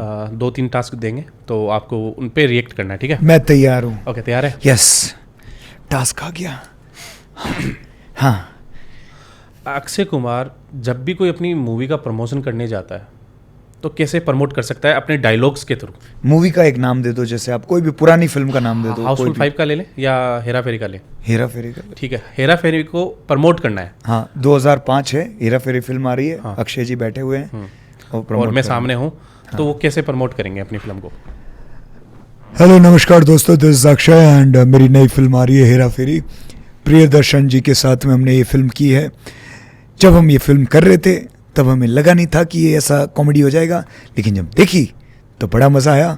तो आप जाइए देखिए, मैं हूँ, परेश जी हैं, अन्ना हैं और हीरोइंस हैं और वो राजपाल जी हैं। बड़ा मज़ा आएगा।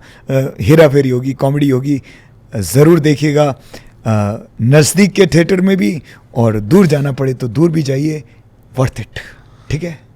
हेरा फेरी के अंदर ऐसा कौन सा सीन है जो आपको सबसे ज़्यादा पसंद आया? कोई डायलॉग, कोई लाइंस जो आप बताना चाहें? प्लास्टिक सर्जरी का नाम सुना है? 5 करोड़ रुपया डाला, इसके मुंह पे प्लास्टिक डाला, जिम भी ज्वाइन करवाया, लगता है 60 साल का है ये। नहीं, ये क्या बात है, मेरे पास में एक स्कीम है, क्या? 21 दिन में पैसा डबल हो जाता है। सही बताओ। पैसा ही पैसा होगा। क्या बात है। ये। ओके। तो अब अक्षय कुमार जाता है पॉलिटिक्स में, कोई वो अपना वोट मांगने जा रहा है या मतलब उसको हाँ। नमस्कार, मैं हूं अक्षय और आज हमारे साथ इंटरव्यू में मौजूद हैं अशोक जी गहलोत साहब, जो कि एक्स CM है राजस्थान के। आज हम उनसे पूछेंगे कि राजस्थान में यानी कि क्या अच्छा है, यहाँ पे उनको क्या अच्छा लगता है। तो अशोक जी। ये है अक्षय जी, सबसे पहले तो मैं आपका स्वागत करता हूँ। जिस प्रकार आपसे फिल्मों में आपने कार्य किया है वो सराहनीय काम किया है। और राजस्थान के लोग ऐसे नहीं, जयपुर, जोधपुर, यहाँ जिले गांव में लोग आप वो पसंद करते हैं, बहुत प्यार करते हैं।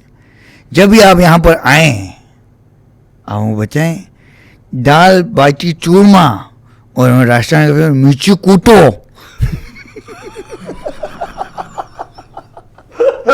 क्रेजी बाबा। आपको पैक करके, परंतु उसमें हमारी पार्टी की तरफ से गाइडलाइन है, मिर्ची कूटो खाने के 2 चीज़ें हैं। वो कूटो खाने के बाद एक तो ज़्यादा नहीं खाना है, उसकी मात्रा निश्चित है। घी बाटी लिया, वो चूड़ा, घी जो भी घी गुड़ डाला आपने उसके अंदर, थोड़ा मिर्ची कूटो जैसे भी शाम घी शाम, उसके ज़्यादा आपको नहीं लेना है। उसके बाद जो क्या बोलते हैं उसको, मास्क,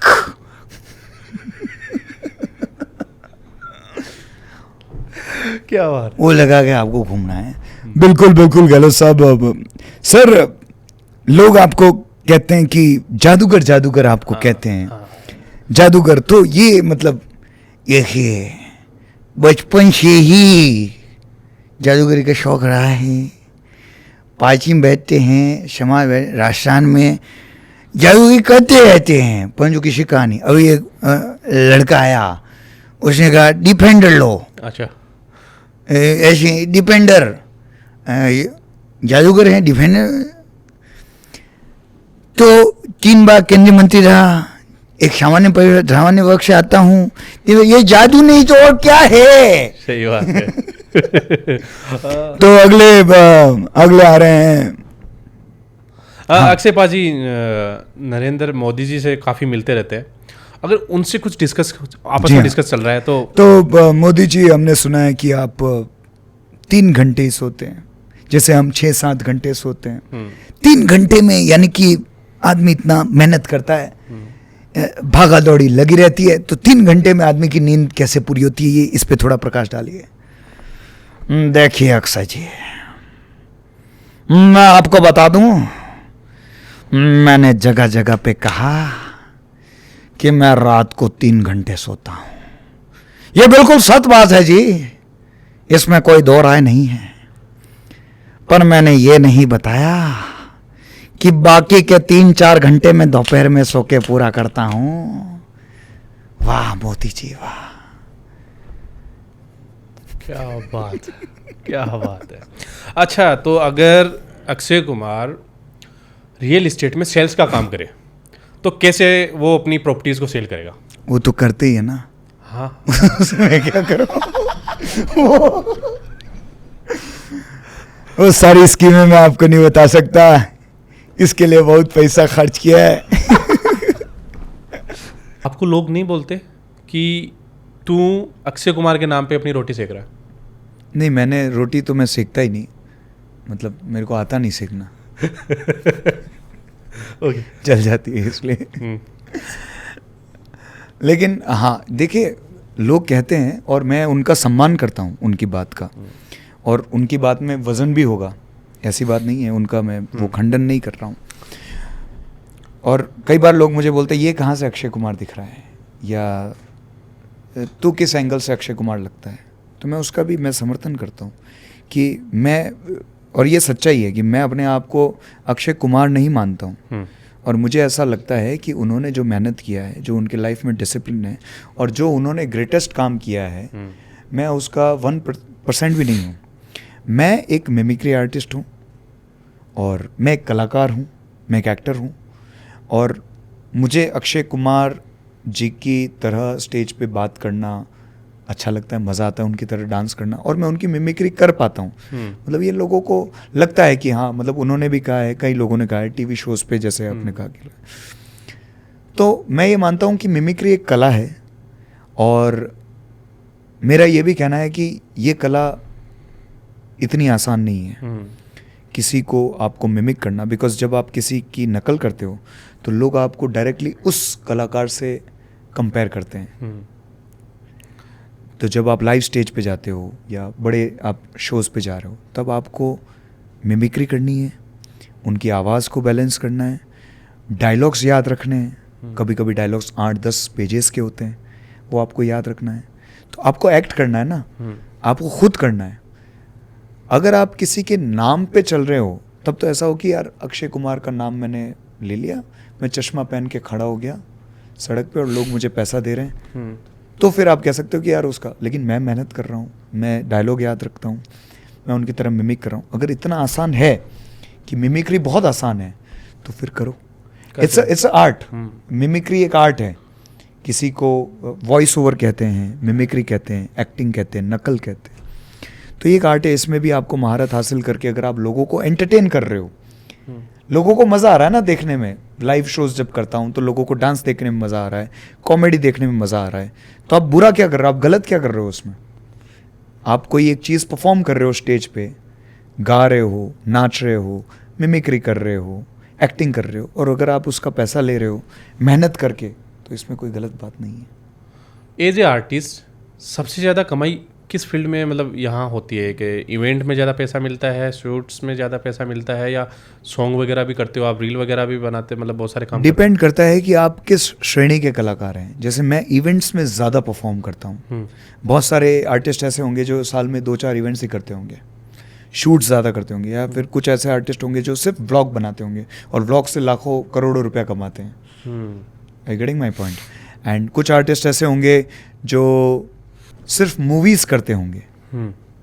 तो मैं एक ऐसा कलाकार हूँ जो ज़्यादातर अपना समय इवेंट्स में व्यतीत करता हूँ, और मैं पिछले विगत 15 वर्षों से I am doing events more, so I am earning more from events. But having said that, I am saying that you can earn from any particular field जहाँ पे आपका एक्सपर्टीज़ है, जहाँ पे आपको मज़ा आता है, जहाँ पे आपका क्षेत्र है, वहाँ पे आप पैसा कमा सकते हैं। अभी तक आपने मूवी की है कोई? मैंने 1-2 ऐसा मूवी जैसे प्रोजेक्ट आप मान लीजिए, एक वो अमेज़ॉन के लिए एक छोटा सा था, वो किया था, लेकिन उनको आप फिल्म नहीं कह सकते, एक छोटा वेब सीरीज़ जैसा या वैसा कुछ कह सकते हैं। फिल्म बड़ी थी, 1.5-2 घंटे की, तब वेब सीरीज, लेकिन उतना उस लेवल पे वो प्रकाशित नहीं हुई, रिलीज़ नहीं हुई, और दूसरा किसी के ध्यान में आई नहीं। 1-2 राजस्थानी फिल्मों के लिए भी मैंने कोशिश किया मैंने, पर वो रिलीज़ नहीं हुई अभी तक। सलमान भाई भी आपको जानते हैं, आप अच्छे से उनसे शायद इंटरेक्ट हुआ है। बिग बॉस का कभी ऑफर आया या? बिग बॉस का मुझे ऑफ़र आया था, 2-3 बार मुझे ऑफ़र आया, और पहले तो मैं बिल्कुल जाना नहीं चाहता था, और फिर एक बार मैं उनसे फाइनल मीटिंग के लिए, पिछले साल मैं फाइनल मीटिंग के लिए उनसे गया था उनके स्टूडियो में, जहाँ पर एक लास्ट की बस इसके बाद आपका वो है, पर शायद मेरे विचार और उनके विचार कुछ, शायद वो कंट्रोवर्सी वाला सिस्टम जो उनका रहता है, शायद वो मैच नहीं हुआ। लेकिन मैं उतना ज़्यादा अट्रैक्टेड नहीं हूँ। क्या उसे आप एग्री करते हैं कि लगभग कंट्रोवर्सी वाले ही वहाँ जाते हैं? यस, 100%। जानबूझ के वहाँ कंट्रोवर्सी होती है? 100%। उस पर क्या है? बिग बॉस क्या है? बिग बॉस में क्या है? एक घर है जिसमें मैं ये कह रहा हूँ, क्या मतलब वहाँ पे क्या गायकी हो रही है, डांस हो रहा है, क्या हो रहा है वहाँ पे? ऐसा कुछ नहीं हो रहा, खा रहे पी रहे, क्या हो रहा है? मैं ये कह रहा हूँ, आपके परिवार में 5 सदस्य रहते हैं, आस पड़ोस में लोग रहते हैं, आप साल में कितनी बार झगड़ते हैं उनसे? नहीं झगड़ते ना। 1-2 बार हल्का फुल्का कुछ हो जाता होगा। वहाँ पे क्यों हर दिन कोई ना कोई किसी के से लड़ता है? क्यों ऐसा है? फैक्ट क्यों है। ऐसा? फैक्ट है। बोला है ना कि लड़ो, कौन ज़्यादा लड़ सकता है? तभी लोगों को मज़ा आएगा। जैसे आप रोड पर जाएंगे, अगर कोई टैक्सी वाला किसी से लड़ रहा है, मजदूर से, तो वहाँ पे 20 लोगों की भीड़ जमा हो जाती है, मजे लेने वाले। तो एग्रेशन को देख नहीं, अब आप भी रुक जाओगे, मैं भी रुक, क्या हो रहा है, अरे यार क्या हो रहा है, कहीं भी हो, अरे कहीं भी हो, वहाँ भीड़ जमा हो जाएगी। तो वो तो ये तो इसी से तो विनर कैसे डिसाइड होता है फिर? जैसे वोटिंग करवाते हैं आजकल, तो वो ऑनलाइन खेल है। अब खेल क्या है, आप मुझे ये बताइए कि खेल क्या है? मुझे आप ये समझाइए कि बिग बॉस क्या खेल है? क्या खेल है? कहते हैं ना बहुत अच्छा खेल रहा है, क्या खेल है? आप सिंपल, आप ऑडियंस हैं, आप बिग बॉस देखा होगा आपने, थोड़ा बहुत रीलों में देखा है मैंने। क्या खेल है वो? बिग बॉस क्या खेल है आपके हिसाब से? ऐसा कुछ नहीं, मैंने जहाँ तक देखा एक दूसरे को या तो फ्लर्ट जैसे झलक दिखला जाए, नच बली है, डांस है, कॉमेडी सर्कस कॉमेडी है, कविता का कोई आएगा कवि हो जाएगा, एंटरटेनमेंट के लिए कुछ भी करेगा, इंडियाज गॉट टैलेंट, कोई भी आप टैलेंट जिसमें भी आप हैं, मिमिक्री है, डांस है, एक्शन है, मार्शल आर्ट है। बिग बॉस में कौन सा खेल है? ऐसा कुछ नहीं है। बोलते माइंड गेम, चेस तो नहीं है। नहीं है। क्या है बताओ आप मुझे? रोडीज क्या है? कोई ऐसा खेल है? तो ये एक वही है कि भाई आपकी ओवरऑल पर्सनैलिटी क्या है, आप अनफेवरेबल कंडीशन में कैसे लोगों को, ये ह्यूमन बिहेवियर के ऊपर एक वो कंपटीशन जैसा है। मतलब I am not against it, कैसे टैकल करना है, कैसे, बट मैं अपने आप को इसमें बहुत ज़्यादा कंफर्टेबल नहीं पाता हूँ। मुझे ऐसा लगता है कि जिस शो में जहाँ पर मेरा टैलेंट दिखे, कॉमेडी या डांस या ऐसा एक्टिंग का कुछ, तो वहाँ मुझे लगता है कि ज़्यादा मेरा इंटरेस्ट है रादर देन बिग बॉस। क्या प्लान कर रहे हो आने वाले फ्यूचर में? क्योंकि मैं अभी रील्स देखता हूँ, रील्स वगैरह में भी आप काफ़ी दिखते हो, सॉन्ग्स वगैरह में भी काफ़ी, आज ही आपका एक सॉन्ग रिलीज हुआ है। जी हाँ। छेल छबीला। अभी मैंने कुछ टाइम से, वो मेरा काफ़ी टाइम से मन था, मैं काफ़ी चीज़ें करना चाहता हूँ, पर जैसा मैंने आपको कहा ऑफ कैमरा कि मेरे को समय नहीं मिल पाता, या फिर ये एक्सक्यूज़ है कि समय नहीं मिल पाता, इंसान डिस्ट्रैक्टेड रहता है, और मैं भी बहुत डिस्ट्रैक्टेड इंसान हूँ। मतलब मैं ऑन कैमरा आपको कह रहा हूँ कि हमारी जो संभावनाएं होती है, हम उसका शायद अपने आप को जस्टिस नहीं कर पाते, अपने टैलेंट को, बिकॉज आज के ज़माने में हम इतना डिस्ट्रैक्टेड है, हम फोकस नहीं कर पाते। तो मैं करना बहुत चीज़ें बहुत सालों से करना चाहता हूँ, जैसे मैं शॉर्ट फिल्म्स करना चाहता हूँ, नॉट ओनली कॉमेडी, मैंने ऐसे पुराने टाइम में किया भी है, सोशल मैसेज वाला कुछ ऐसा डिफरेंट, एक कॉमेडी हो गया, एक ऐसा हो गया, एक हॉरर हो गया, अलग अलग चीज़ें एक्सप्लोर करना अपने पर्सनैलिटी की, एक जोन तक नहीं रहना हाँ, चाहते भाई। गानों में भी जैसे मैं राजस्थानी रील्स भी करना चाहता हूँ जिसमें प्योर राजस्थानी डांस हो, कुछ मैं ऐसा वेस्टर्न करना चाहता हूँ, कुछ मैं ऐसा मैं इंग्लिश गाने करना चाहता हूँ, मतलब I want to do lot of things. So आगे आने वाले समय में I want to explore myself more, मतलब मैं हर क्षेत्र में अपने आप को इम्प्रूव और एक्सप्लोर करना चाहता हूँ। मेरा एक ऐसा टारगेट, मतलब मेरा इसमें थोड़ा एक पॉइंट ऑफ व्यू डिफरेंट है कि मैं सिर्फ सोशल मीडिया में ऐसा नाम कर देना कि मेरा अब जैसे आपने पूछा आपका क्या गोल है कि 5 मिलियन मेरा होना या 10 million, that's not my goal, that's can be सब गोल कि यार चलो 5 मिलियन एक हो जाए तो ठीक है, वो है, बट 5 मिलियन होना इज़ नॉट सक्सेस। सक्सेस तब है जब आप अपने अंदर का the best version of yourself, और maybe the better version of yourself, कि आज जो महेंद्र जी हमारे सामने बैठे हैं, अगले साल एक नया महेंद्र निकल के आए, सही बात। नई इंटेलेक्चुअल चीज़ के साथ, नए फिटनेस के साथ, नई चीज़ों, नई स्किल्स के साथ, तब तो वो इम्प्रूव है। और नहीं तो फॉलोवर बढ़ गए लेकिन आदमी डल हो गया।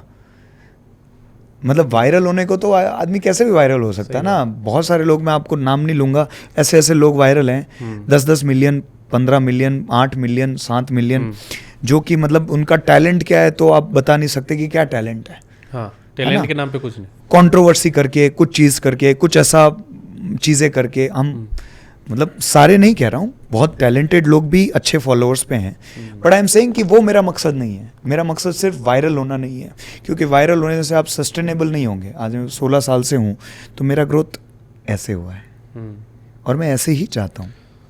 वो नहीं जब इंसान पहली सीढ़ी से दूसरी सीढ़ी पर चलेगा ना, तो उसका वो गिरेगा नहीं।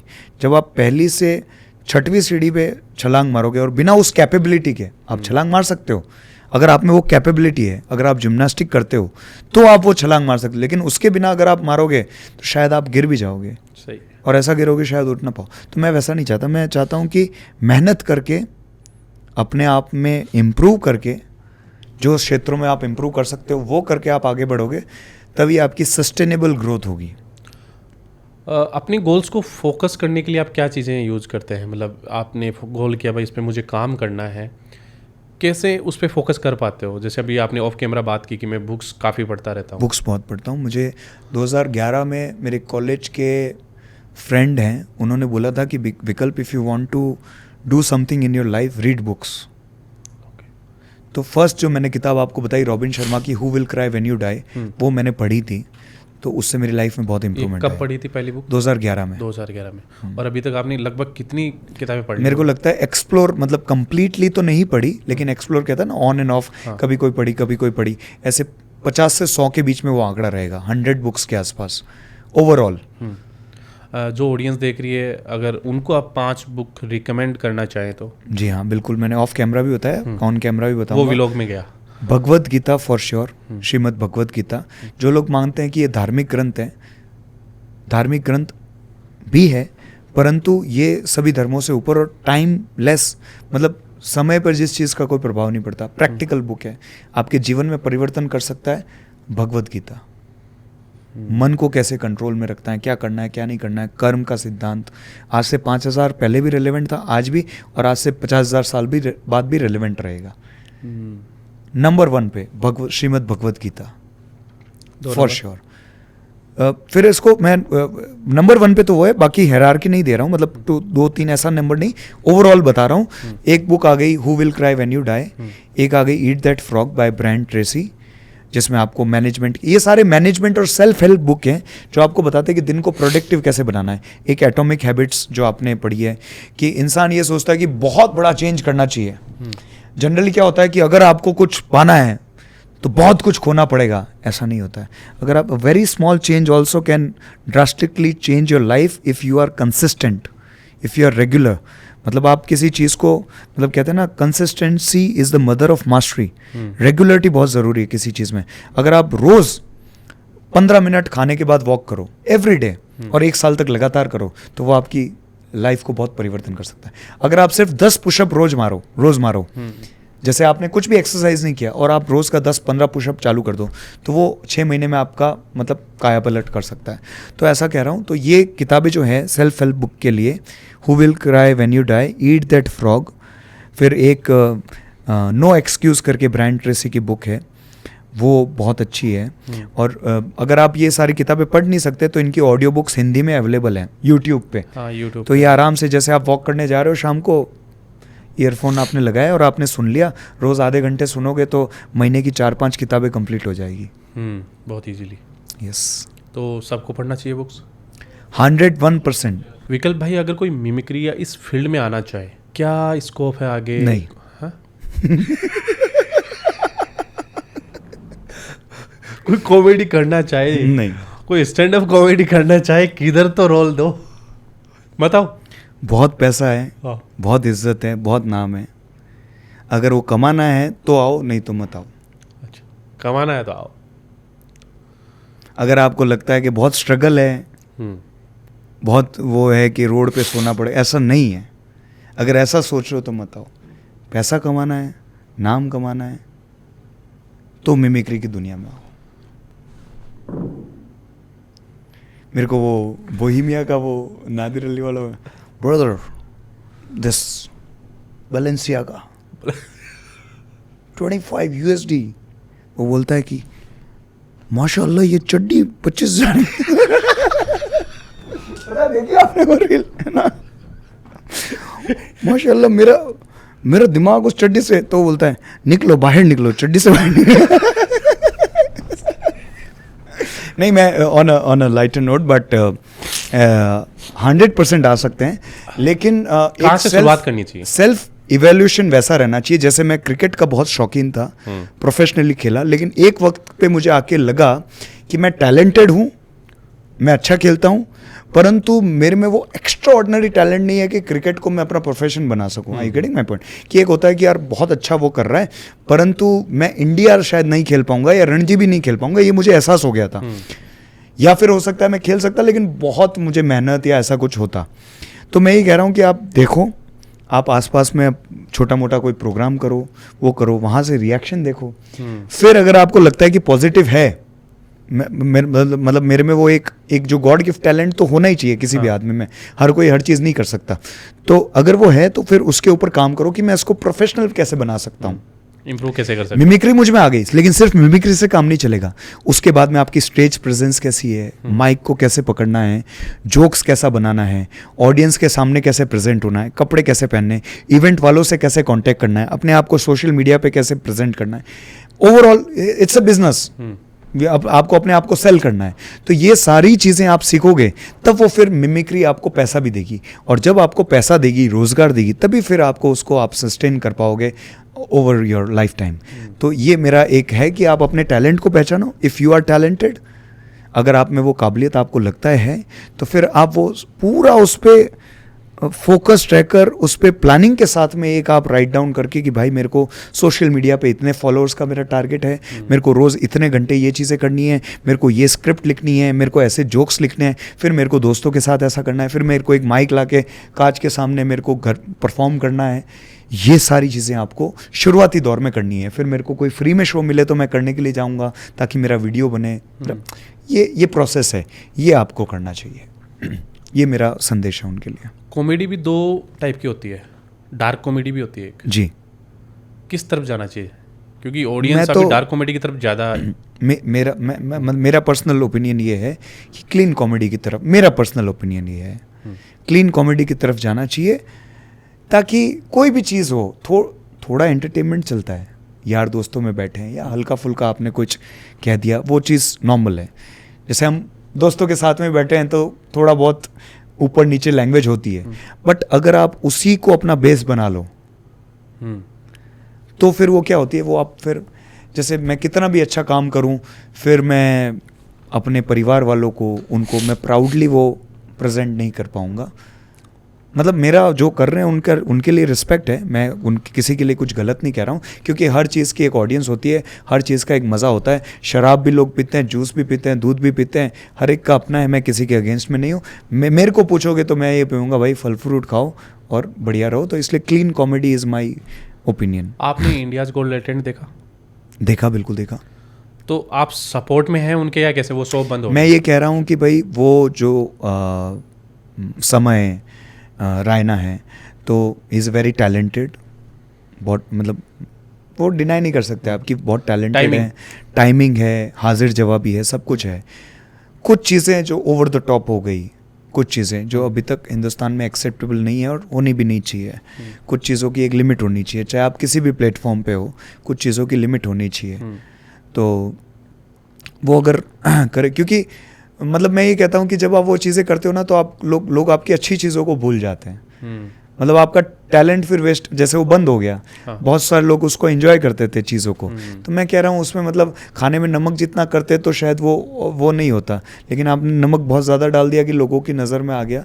तो वैसा कह रहा हूँ कि टैलेंट है 100%, आप उसको डिनाई नहीं कर सकते, क्योंकि सिर्फ आप सोचो कि सिर्फ गाली से चले नहीं हो सकता, लेकिन गाली ना हो जहाँ पे ज़रूरत हो। क्योंकि हम अभी जब भी स्टैंड अप कॉमेडी वालों को देखते हैं तो ज़्यादातर उसमें गालियाँ ज़्यादा होने लग गई आजकल, क्वांटिटी बढ़ती जा रही है। देखो वो आसान तरीका है, मैं एक लाइन आपको बोलूँगा, वही लाइन में आपको मैं गाली ऐड कर दूंगा, तो वो ऑटोमेटिकली फ़नी बन जाएगी।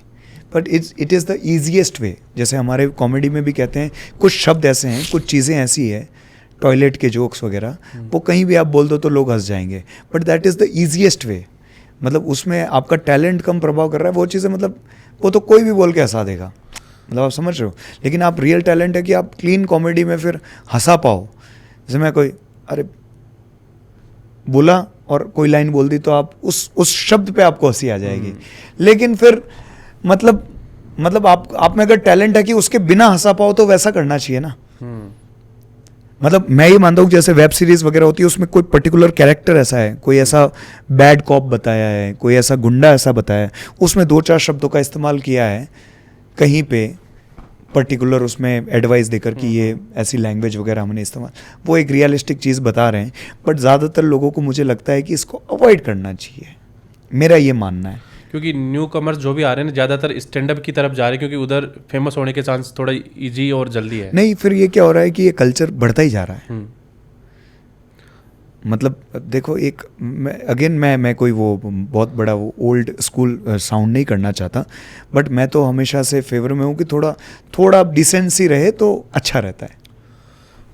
चलिए, तो हम अब बढ़ते हैं थोड़े पॉडकास्ट की एंडिंग की ओर। हम सब ने आपको ज़्यादातर खिलाड़ी कुमार की मिमिक्री करते हुए देखा है, सुना है और शोज़ में देखा है, लेकिन आपका कोई ऐसा, मतलब मैं बात करना चाह रहा हूँ कि आप कितने लोगों की मिमिक्री कर लेते हो, क्योंकि वो टैलेंट कम ही लोग देख पाते हैं, वो कहाँ आप मौका ही नहीं मिलता, क्योंकि शोज़ वगैरह में आपको खिलाड़ी कुमार की ही कॉमेडी या मतलब वही रोल करना है। एक्चुअली क्या होगा ना कि जैसे जब मैं अक्षय जी का करता हूँ तो मेरा फेस का वो और मेरा जो अंदर से मतलब वो निकलता है, तो उन्हीं का मिमिक्री इतना सेट होता है कि लोगों को अब कोई भी और मिमिक्री अगर मैं करूँगा तो लोग उससे क्या, अरे यार वो अक्षय वाला मज़ा नहीं आया, इसलिए मैं करता ही नहीं हूँ। लेकिन वैसे जैसे मैंने अशोक जी का किया, थोड़ा बहुत मोदी जी का किया, या ऐसे पंकज जी का मैं थोड़ा कभी कभी ट्राई करता हूँ। हाँ, कि बहुत बढ़िया है, अच्छा काम कर रहे हो, पॉडकास्ट कर रहे हो, अच्छा कर रहे हो, इसको कंटिन्यू करो, बहुत अच्छा है, शानदार, थोड़ा तो ये ऐसे हंसी मजाक में ऐसा शोज़ में करता हूँ। बट मोस्टली अक्षय जी 90% अक्षय कुमार का वो करता हूँ। बाकी मैं रियल जो पीपल हैं, जैसे मेरे जो दोस्त यहाँ रहे हैं, जो जैसा मैंने कहा मेरे पहले टीचर्स का करता था, फैमिली मेम्बर्स हैं तो उनका फिर मैं करता हूँ, मतलब वो अपने पर्सनल एंटरटेनमेंट के लिए। ओके, मैं थोड़ा पर्सनल के लिए पूछ रहा हूँ मेरे जी। लिए। अगर यहाँ पे सेलेब्स आए, अगर जब भी जैसे मूवी प्रमोशन करने के लिए जयपुर आते रहते बहुत सारे सेलेब्स, अगर पॉडकास्ट पे लाना हो तो ऐसा मुझे क्या करना होगा कि वो यहाँ आए? कुछ टिप्स दे सकते हो? नहीं, जैसे मैं आपको ये बात बताऊं कि जैसे मैंने अभी पहले बोला, consistency is the mother of mastery, कि रेगुलर चलते रहना। तो जैसे मैंने मतलब हमारी पहले इंस्टाग्राम पे बात हुई, लेकिन वो आप भी भूल गए, मैं भी भूल गया।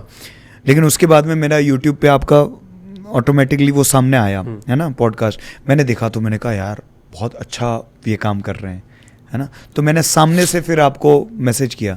तो आई थिंक वही है कि जब आप इतना बढ़िया काम कर रहे हो, सोशल मीडिया हैंडल करते हो, बहुत सारे लोग नहीं करते, उनकी टीम्स देखती है। नहीं करते, तो जैसे आपकी टीम की तरफ से जो मैसेजेस जाते हैं मतलब सेलिब्रिटीज़ के पास। अच्छा, मेरे लिए कुछ टिप देना चाहोगे कि मुझे यार उन पे काम करना चाहिए? अब मैं तो क्या, आप तो बहुत अच्छा कर रहे हो ऑलरेडी।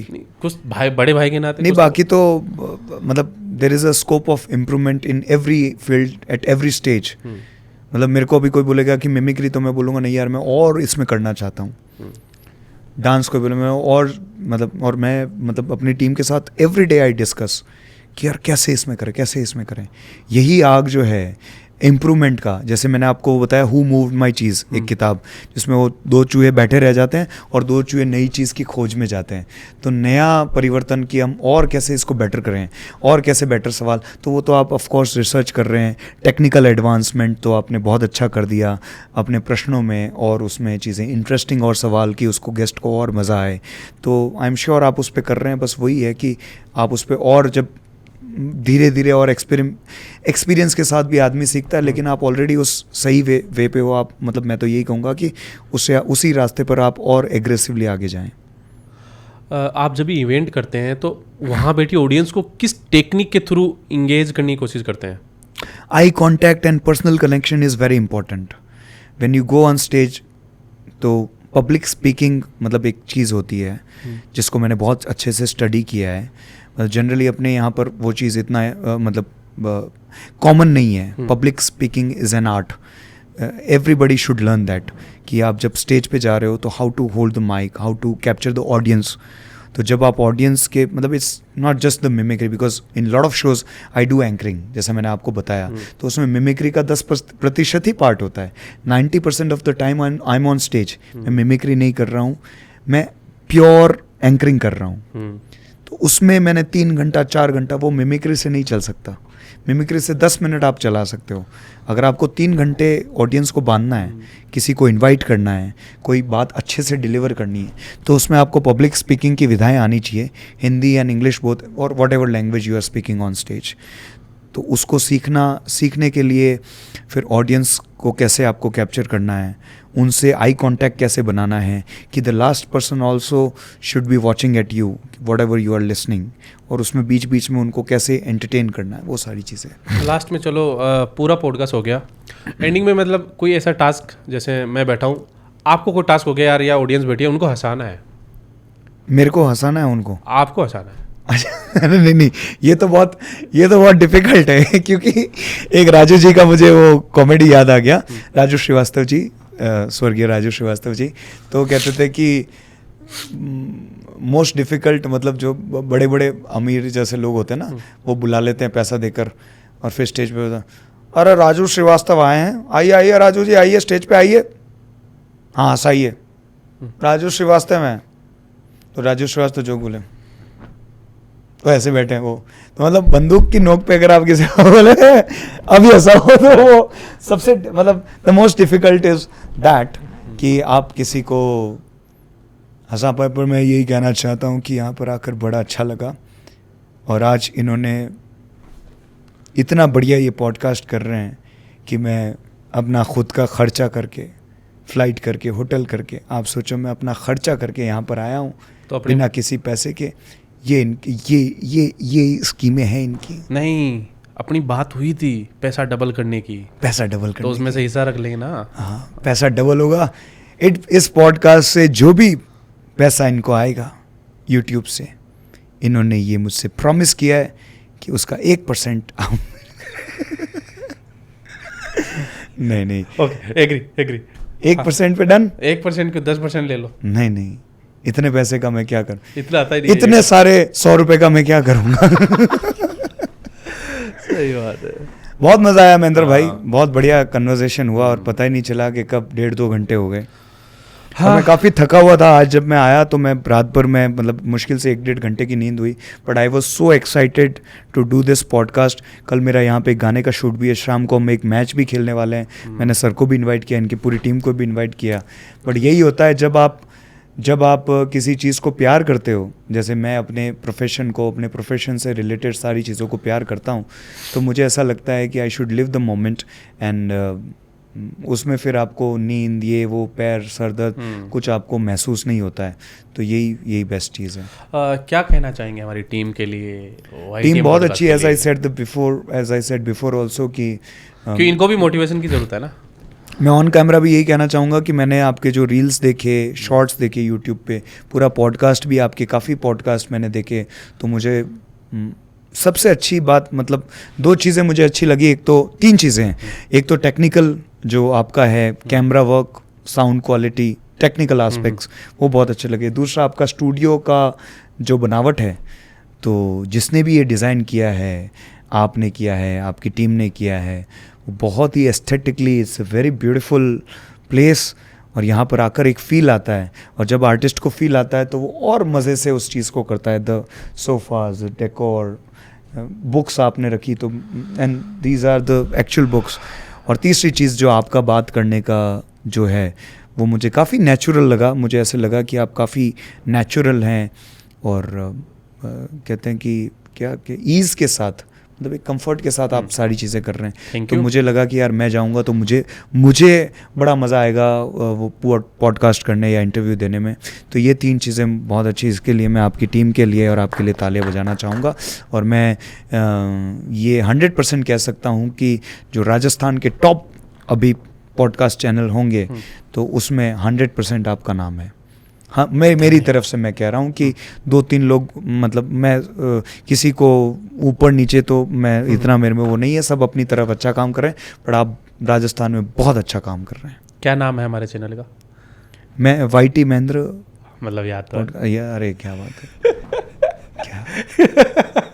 क्या बात है, छोटे हमारी परीक्षा ले रहे हैं, इतने बड़े भी नहीं हुए, शुरुआत वहीं से की थी, वापस आ गया। ओके, हाँ, तो आप बताइए, आपको कैसा, मतलब हाउ वाज योर? देखो, मैं सोच रहा था कि यार कपिल शर्मा शो पे भी आप चले गए हो, बड़े बड़े सेलेब से आप मिलते हो, तो आपके भी रुझान बड़े लोगों वाले जैसे हो गए होंगे। अभी मिलेंगे तो इतना फ्रैंक हो पाएंगे कि नहीं हो पाएंगे?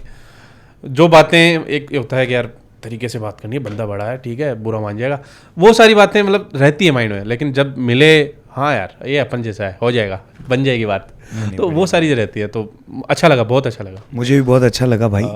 तो आज दोस्तों, इनका आपने पॉडकास्ट का जौहर देखा, इनको आपने गाने में भी देखा, लेकिन आज शाम को होगा असली मुकाबला, क्रिकेट का मुकाबला। यार विकल्प भाई, मैं काफ़ी दिनों से देख रहा हूँ आप बार बार स्टोरी लगाते रहते हो, बार बार रील पोस्ट करते रहते हो, किसी भी क्रिएटर को खेलना है तो फॉर्म फिल कर लो, फॉर्म फिल कर लो। हाँ, क्या सीन है ये, KCL है क्या? नहीं, मेरा कोई पैसा उसमें नहीं, मेरे को वो क्या कमीशन नहीं, तो नहीं है? कमीशन नहीं मिल रहा है मुझे। नहीं, कोई स्कीम हो? मैंने तो इनफैक्ट मैं आपको एक बात बताऊं, उन्होंने मतलब जो राहुल भाई हैं जो KCL करवा रहे हैं, उन्होंने मेरे को बोला कि विकल्प भाई आपको इतना अमाउंट देंगे। हाँ। मतलब हर जैसे अब ये बताना चाहिए, आई डोंट नो, लेकिन मैं बता रहा हूँ आपको कि जो टीम के कैप्टन हैं उनको हम इतना अमाउंट दे रहे हैं। मैंने कहा भाई मेरे को मत दो, आप तो लीग में लगाओ पैसा।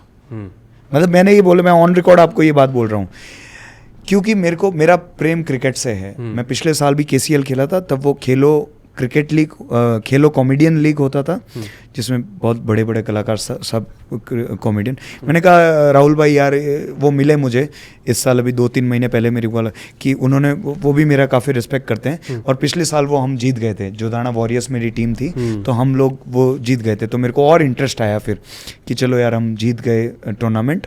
तो फिर वो बोले विकल्प भाई क्या सजेशन है? तो मैंने कहा यार कॉमेडियन का अच्छा है, परंतु कॉमेडियन में एक बहुत सीमितता हो जाती है, क्योंकि 5 टीमें हैं, 4 टीमें हैं। अब उसमें सारे कॉमेडियंस तो राजस्थान में बहुत सारे कॉमेडियंस हैं, बहुत सारे हैं, परंतु फिर वो सबको इन्वॉल्व करो, तो इसको फिर हमने खेलो क्रिएटर्स लीग उन्होंने किया और उसमें सभी आ रहे हैं।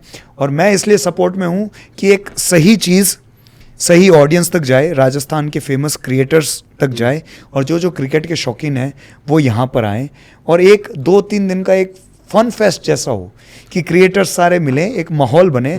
अभी मेरा ये है रील वगैरह जो मैं बनाता हूँ या जो मैं अभी दोस्त यार भी हैं, तो मैं ऐसा यार राजस्थान में एक ऐसा माहौल बनना चाहिए इंडस्ट्री का कि सारे लोग आपस में जुड़ने चाहिए, एक दूसरे के पूरक बनने चाहिए, एक दूसरे का एक वो होना चाहिए। तो इस तरह की लीग से क्या होगा, क्रिकेट भी होगा, सब लोग साथ में जुड़ेंगे, अपना अपना नेटवर्क बनाने का वो रहता है, मौका मिलेगा।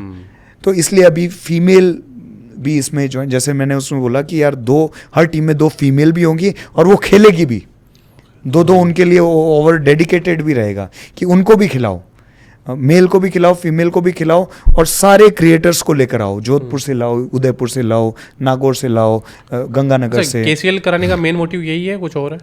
नहीं, उनका तो मोटिव बिजनेस मोटिव भी है उनका कि इसको आगे बड़ा लीग बनाना है, मतलब उसमें फिर स्पॉन्सर्स इन्वॉल्व करना है, सारे चीज़ें हैं।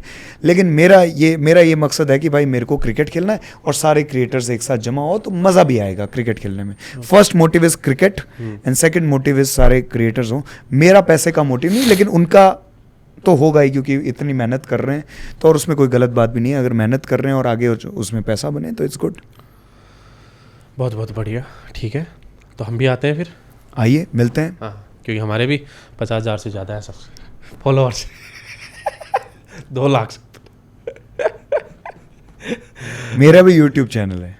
हाँ, मिलियंस में है, मैंने देखा। अभी 2 मिलियन होने वाला है। ठीक है जी, धन्यवाद। लेकिन वो डेड चैनल है, उस पर कुछ भी नहीं आता, व्यूज़ अपलोड कुछ भी नहीं आता। वो आज का पॉडकास्ट यहीं एंड करते हैं। मिलते हैं नेक्स्ट एपिसोड में और किसी नए गेस्ट के साथ, क्या पता इनके साथ भी मिल सकते हैं जल्दी आने वाले टाइम में। तो भाई की सभी सोशल मीडिया लिंक्स आपको नीचे डिस्क्रिप्शन में मिल जाएगी, जहाँ से आप इन्हें फॉलो कर सकते हैं। आने वाले टाइम में सॉन्ग्स, इवेंट, शो जो भी है अपडेट जान सकते हैं, तो जाके फॉलो कर लेना। मिलते हैं नेक्स्ट एपिसोड में, आज के लिए इतना ही। जय श्री राम। धन्यवाद। राम राम।